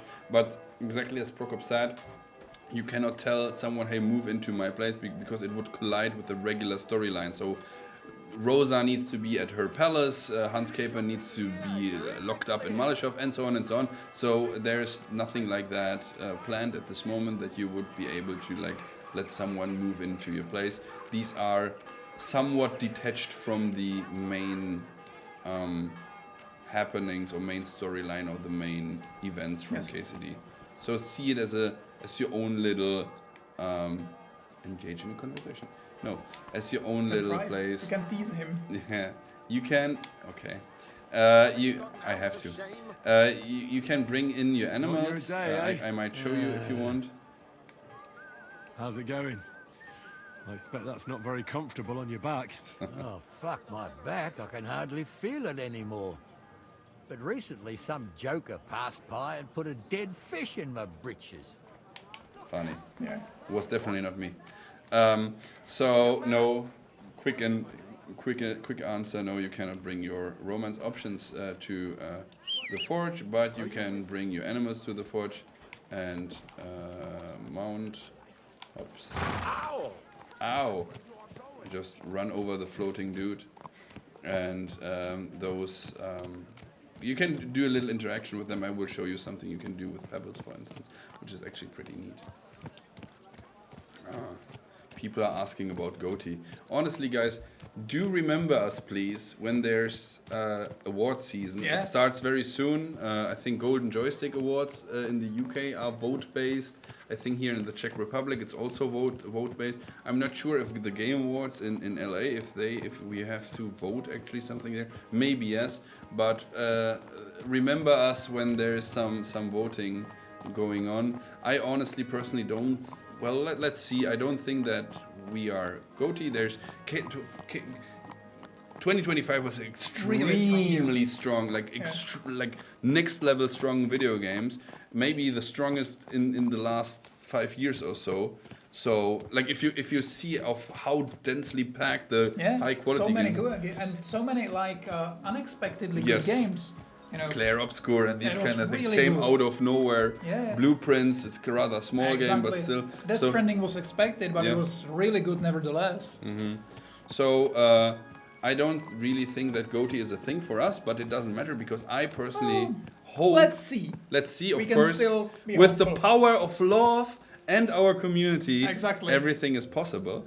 But I personally, what I would be most proud of, in all honesty, is because I can't tell you yet what we are doing as the next game, but I can tell you already that we feel at home doing RPGs. Definitely. So immersive RPGs, story-driven RPGs, that is what we like most. That is where we feel at home. And so winning an RPG award, Best RPG of 2025, which I think we have a big chance. True. That would make me personally, and I'm convinced that the design team and everyone at Warhorse Studios would be extremely proud if we Definitely. Everybody in here. everybody in here. So yeah, Best RPG would be amazing. But again, of course, do whatever your heart tells you. Vote for ever what you want. Golden Joystick Awards, Steam Awards are also coming at some points. At some point, so if you feel like it, give us your vote. We would be very happy. And the good thing is, no matter, because we're not doing it for the award, so even if we don't win, nothing doesn't matter really. Because what is important is that Warhorse is here to stay. We have a game that is successful. It sold well. We did, while the gaming industry is doing only so, unfortunately, and many companies had layoffs and many projects were closed and whatnot. Warhorse Studios we are actually growing. We recently opened a new studio in Brno. Where you are traveling quite often, right? I'm there every week. Yeah, so we are doing quite well, and I think that's a good sign and good. Warhorse Studios is here to stay. We want to do more RPGs, so if we win something, great. If not, also great, because at the end of the main day, thing is that our fans are happy. exactly. At the end of the day, we're doing the video games so that you enjoy them, buy them, bring in money for us, so that we can continue doing what we do best, which is RPGs. Okie dokie. So I did the little questing thing. It should be enough to have Prestige 13. Exactly, great.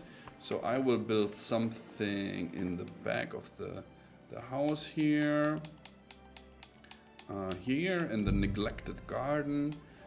Cowshed or piggy stable. I think I'm a bit of a little piggy, so myself, so I will. And grants a stall for your horse. So There you same. go. This answers a bit. Pebbles has his home now. Yeah. So I will bring in Pebbles. Hopefully, Pebbles is able to get through the door. No, let me get you, Pebbles. Don't worry, I'm here for you. As I said, don't worry. This is a 2 weeks old build, I think. Even more. Even more. So it's a 3-4 weeks old build. So don't worry, this is just the stable. We explained to you earlier at some point already that we are always stabilizing a build that even with bugs is good enough so that it can be shown to press and so on. So there are 1.4 is not in this build yet. So for instance, the bug fixes. So I will dismount here and I want to show you something. I hope it works now. Let me clean your horse and dog. You are caring for your animals. Isn't that beautiful? You can wash your won't get any better. animal, your horse. What do you think? And One beauty after Pebbles is another. looking around and has a little place here. In the cowshed, it looks of course different. So Pebbles will be under a roof here, but it's nice that you have a little. I call it parking lot for Pebbles. And you can clean your dog and your horse here. You have your piggies here. Oink, oink. Hello. Boniface. Oh, there you go. Jane They are all named, yes. and Pankras. Nice. Boniface, Jane, and Pankras. Nice. So you have them all. As you saw, you have your drying rack here. And again, as I mentioned earlier in the stream, what you are creating is your own home, your own place, your own kingdom. You have your smokehouse, your drying rack here. There's herbs, You can get it, or at least some of the most basic ones that are important for some of the potions. They are growing here, so you get some stuff here. You have There's your a washing tub there. I don't there's think. I have it it. built. Yeah, You yeah. can wash your stuff here. See, launder clothes. I don't think I have. Oh, I can actually. So see, you can wash your stuff here. You get some food here. When the guys are moving in, they might even sit here at the table, play dice with you. You have some food here that is spawning once in a time. You have the axe over there. You have these people that will be working for you. You can give them little tasks. There was another question. Oh, here you see the armor smith at work right now, as you can see. We had a question earlier in chat if the forge is generating money for you. Can you say a bit about that, like a passive income or something? It is. There's a passive income based on how successful you are, and there's also a feature. There's a chest where you can stash your looted items from enemies, for example, and it will get slowly sold basically, but for better price than in shops, for example. So these are the improvements that you Better can. price than in shops? Yeah, better price. Oh wow, I thought it's worse. So good. So, but haggling you is still better, isn't it? It depends. Yeah. It depends about your forts, it depends about your skills at haggling so and your reputation with the shopkeepers and stuff like that. But yeah, there's the option to do it this way, and it's very useful. And it's this little one here. So we turned off all the tutorials, so I'm not sure it will. Maybe I can, if I turn it on real quickly, maybe. Yes, confirm. Save changes, yes. Maybe it will jump up really quickly. Let's hope for the best. Yeah, Yes. there you go. So you have this little sales chest here where you can throw in stuff. What can you throw in there? Is there like a limitation to something? Sorry, once again. Is there a limitation to something? Can you throw in? You can throw it anything, but it takes time to sell the items. So, it will not be sold once at all. It will just specific items will get sold every amount of time. Does the money then appear in your? Oh, you can collect the earnings from Magdalena. I see, it's written there. So Magdalena will then give you. Who is, by the way, Magdalena is the widow of the former owner of the forge. And wasn't he the teacher of your dad? Even? Yes, he was. Yes, there you go. The master. Your dad was an apprentice of this guy. Yeah, so there is some history between those guys, and this is pretty much your. Works a little bit like Stardew Valley, just slower, right? You throw in and you can throw in everything, or it's just like only weapons. You can throw in everything, but not only the items that could be sold by the Magdalena or by the armor smith will be sold. And it also depends about whether you have the people already in the forge or not. So it changes what type of items can be sold this way. So let me put this again. Wait. Take a screen. Where was the reset? There we go. Reset settings. Yeah, because you have all the lighting there. Interesting. Okay. Oh shit. F1 on the keyboard. So let's put the improve again. We mentioned this earlier. This is the little for free update for everyone.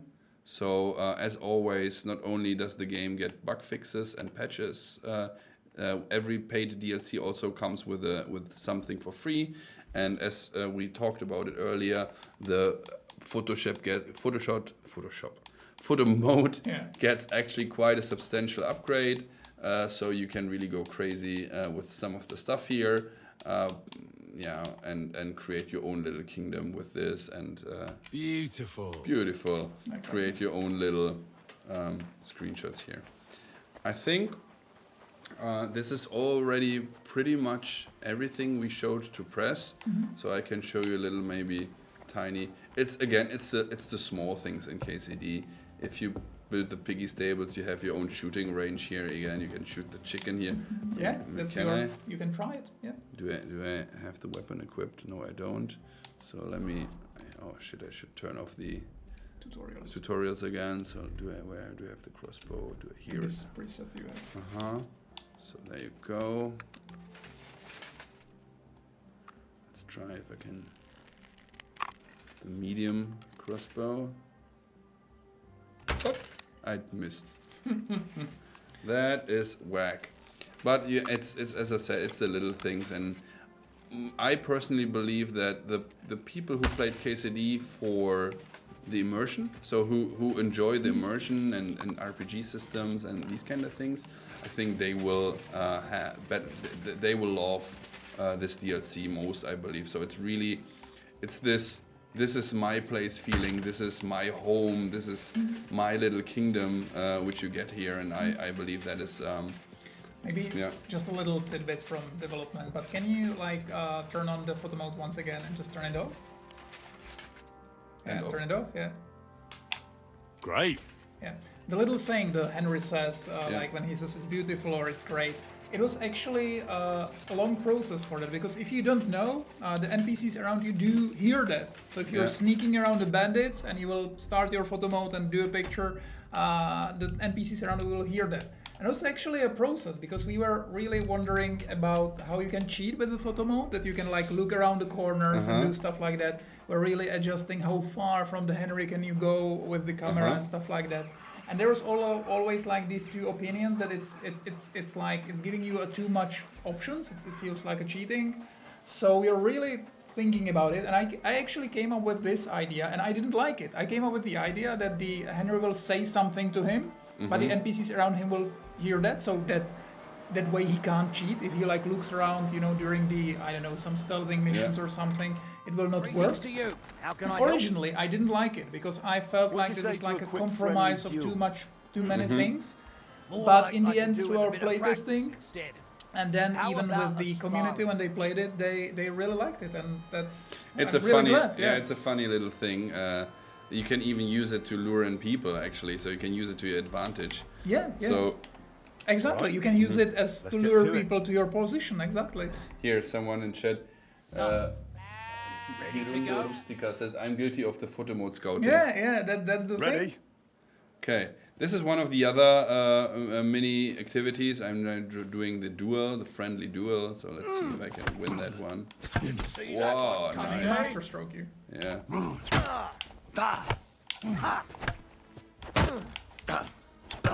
Oh, dude. He's good, isn't he? He's good. You can avoid it if you don't slash from the opposite side of a sword. Then you're safe. You can actually completely avoid master strikes. I'll just run. Oh shit! I'm just running him down. Don't worry. Oh shoot! He's good. He's good. He is good. And he won. So how did I do? So give him advice, of course. You're dragging your front foot a bit. Every time you draw back, you leave that leg too far forward. One unexpected strike, and you could lose it. But otherwise, it was decent. You're probably right. I'll keep that in mind. Thanks for the advice. Take care. You're lucky you succeeded in that skill check, because he was actually beating you down. Yeah, but again, this is one of the tiny repeating activities that will give you some prestige. They give you different prestige, of course, the mini guild activities, how we call it. And this is the way how we make sure that even people who finish the game already have at least some kind of like motivation to go forward and to like. And if you don't like some specific activity, you don't have to do it. Those activities reset every day. We saw that earlier if you when only are in a mood for something, it will be there. You don't have to, you don't have to forward swords if you don't like the minigame. You don't have to, play dices if you don't like them. You can, really choose from the pool of the activities, and there's quite a lot of them. And as we said earlier, Henry's is a weaponsmith. He will not be able to create any armor by himself, at least not. So there's people moving in here, the old friends, apprentices, comrades of your dad, and they will.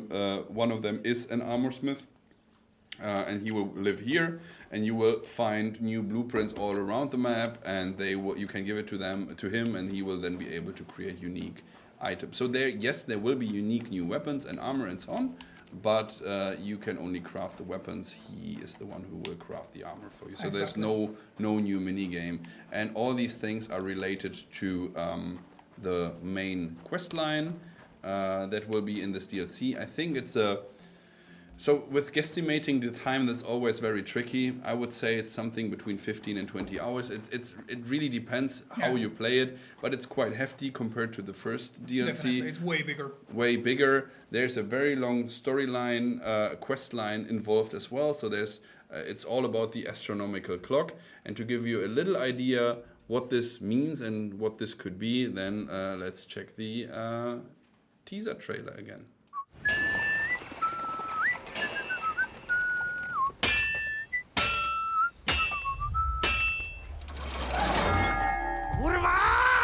Honored friends, masters of the Blacksmith's Guild, let me introduce a young master of our craft and new owner of Kutenberg's old forge, Henry of Skalitz.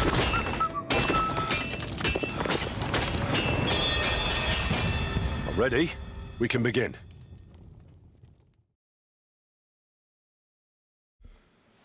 Okily dokily, and I think this is it for today's stream.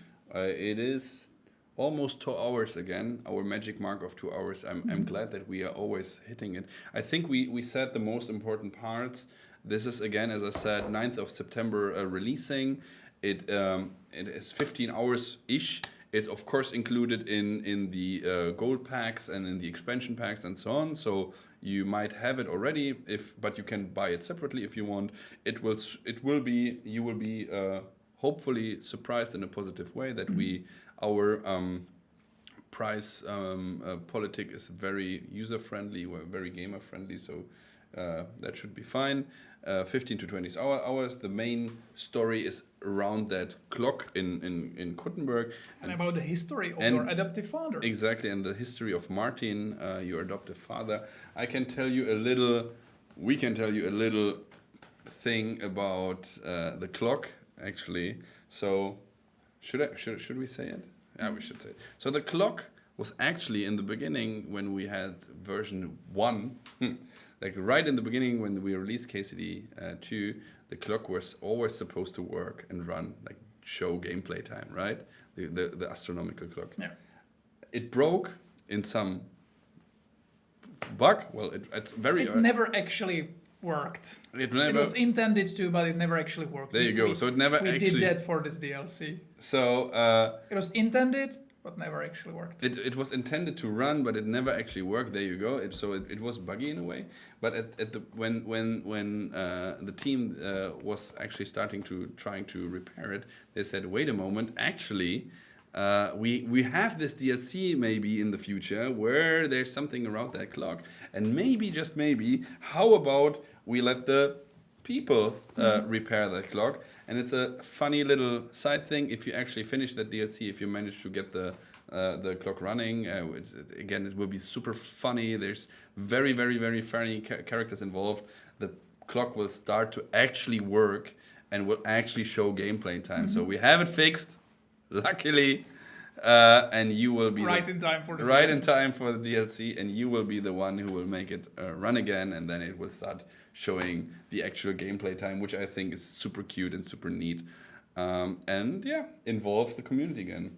What time is the release? We always release our stuff in the evening, I think 5 p.m. or something like that. So it's all the releases we ever do, like the streams, like everything, like social media stuff. It's always in the evening because we are in Central European summertime, CEST, and we need USA to be awake already and Asia to not go to bed yet. So it's somewhere like 3, 4, 5, 6 p.m. somewhere there, Prague time. So it's always the afternoon. But I think you can already see it on the Steam page, if I'm not mistaken. Probably. Yeah. I'm not quite sure. There's already a Steam page for that, so if you just want to wishlist it, you can. Don't take off of work. Go to work and after work just play it. It will be ready there. Or take off work and just pretend you're sick or something. No problem at all. We have a Steam page already up and running. So if you're going, I'm not sure if I can. You can say you have to go to the dentist. Oh yeah, exactly. You have to exactly. Well, let me see if I can. Kingdom. Let me say King. God Almighty. I am unworthy. What did I do? Oh no! What's Ticketmaster? Good. Leave me be, Ticketmaster. I don't want to talk to you. Okay, there. Okay. Kingdom.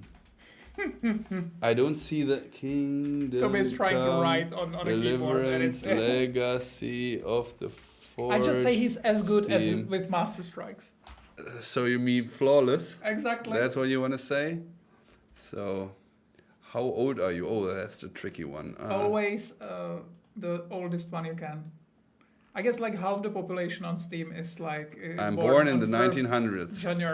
1st January. Don't do this at home, kids. So, web browser, right? So there is a Steam page, Legacy of the Forge. Let me zoom in a little bit. Legacy of the Forge.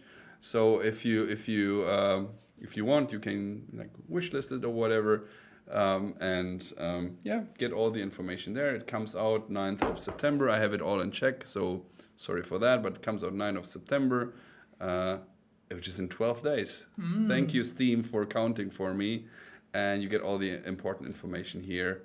And then, slowly but steadily, we are continuing our work.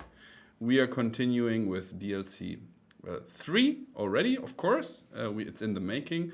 And we have a sad little thing that happened yesterday. Well, sad and nice in a way. Bittersweet. Bittersweet. Oh, very good. I like that one. We had Tomak's last shooting day yesterday. So for Kingdom Come 2. Yeah, for Kingdom Come 2, for everything Warhorse related at this moment, at least. And so it's over with him in a good way. So 9 years of giving life to Henry, a voice, a personality, quirks and jokes and everything. So we had a little goodbye party yesterday, and it was actually quite nice. Many tears. It was touching. It was very touching, like I am, very touching. Okay, do you have any last burning questions before we go into, before we ride into the sunset? Will it be possible to invite Catherine and Hans? No, you cannot invite anyone to your forge. They're all quest related people. Switch 2 port, it's not planned at the moment. Same with the Switch KCD1 on Switch 1. We don't do these ports ourselves, so unless some company is coming saying, hey, we do it for you, we don't do it ourselves. I don't think we have any Nintendo experience anyway, so we couldn't, even if we wanted to, we couldn't do. Can we own multiple horses? No multiple horses. Tier 4 armor. That's Henry tier, no? It's Henry's tier, but it's only for the swords, so... Okay. Oh, armor. Armor, yeah. Who knows? Let's see. Any plans for HD texture pack in the future? No, not yet.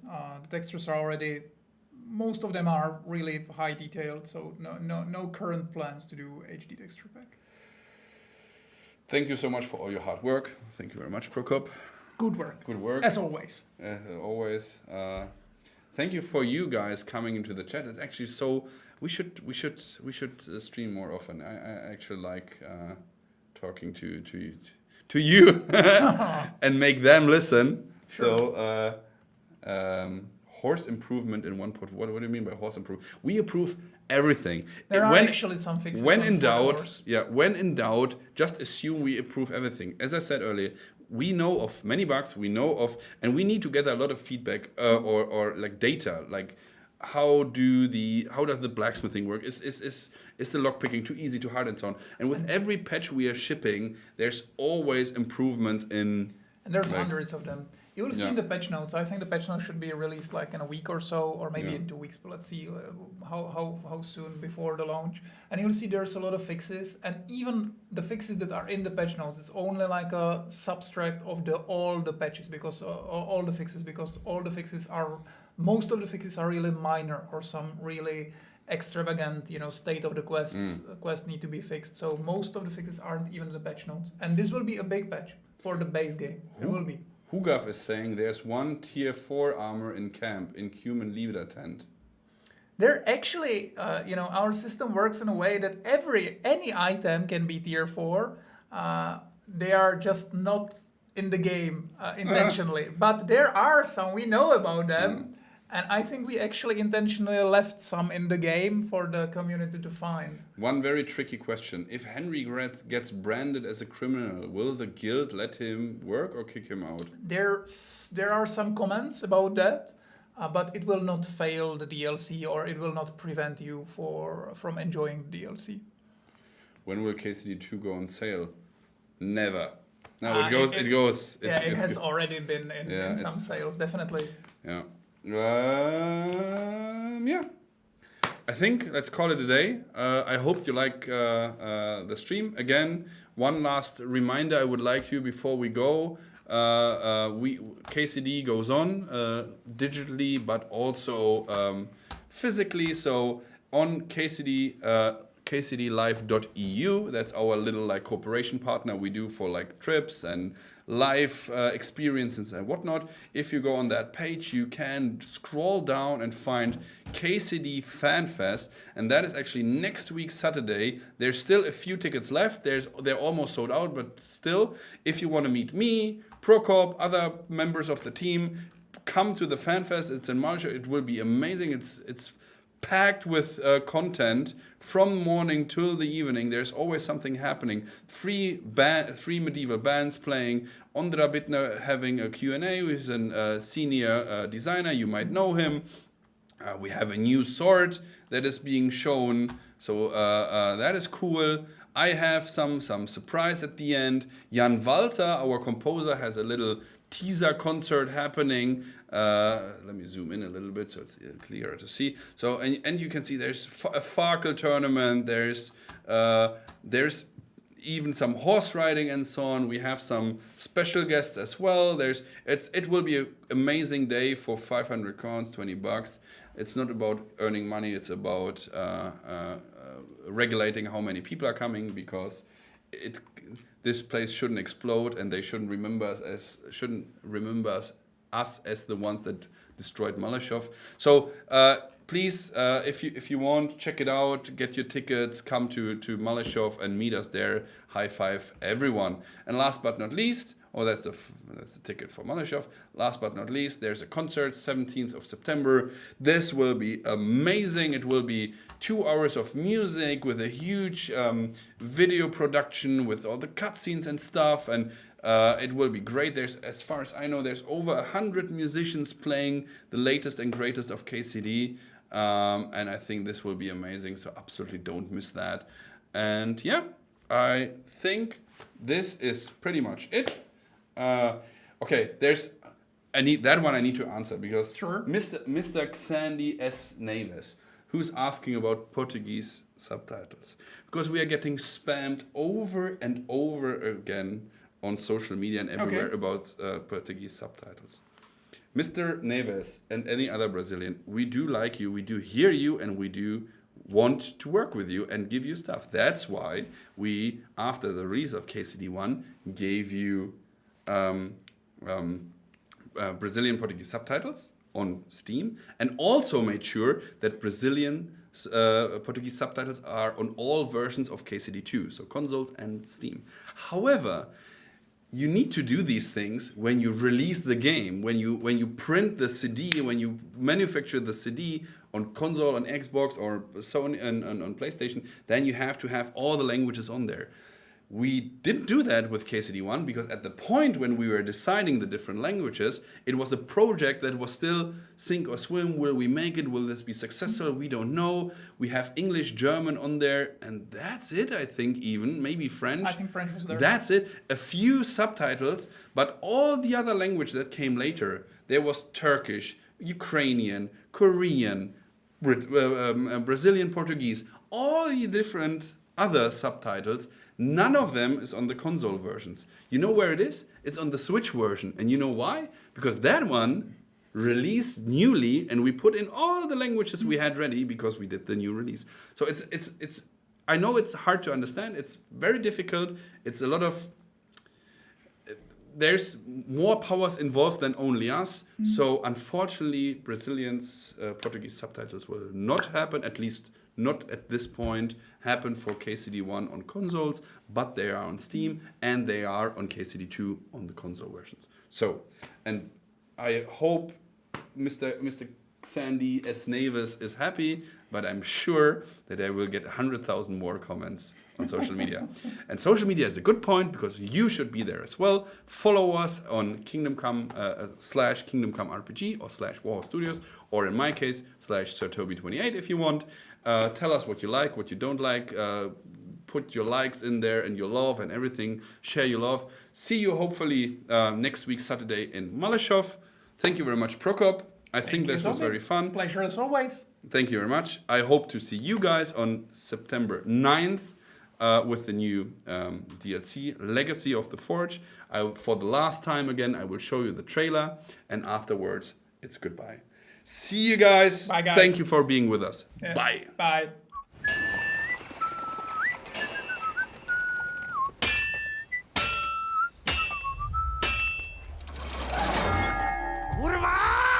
Honored friends, masters of the Blacksmith's Guild, let me introduce a young master of our craft and new owner of Kutenberg's old forge, Henry of Skalitz.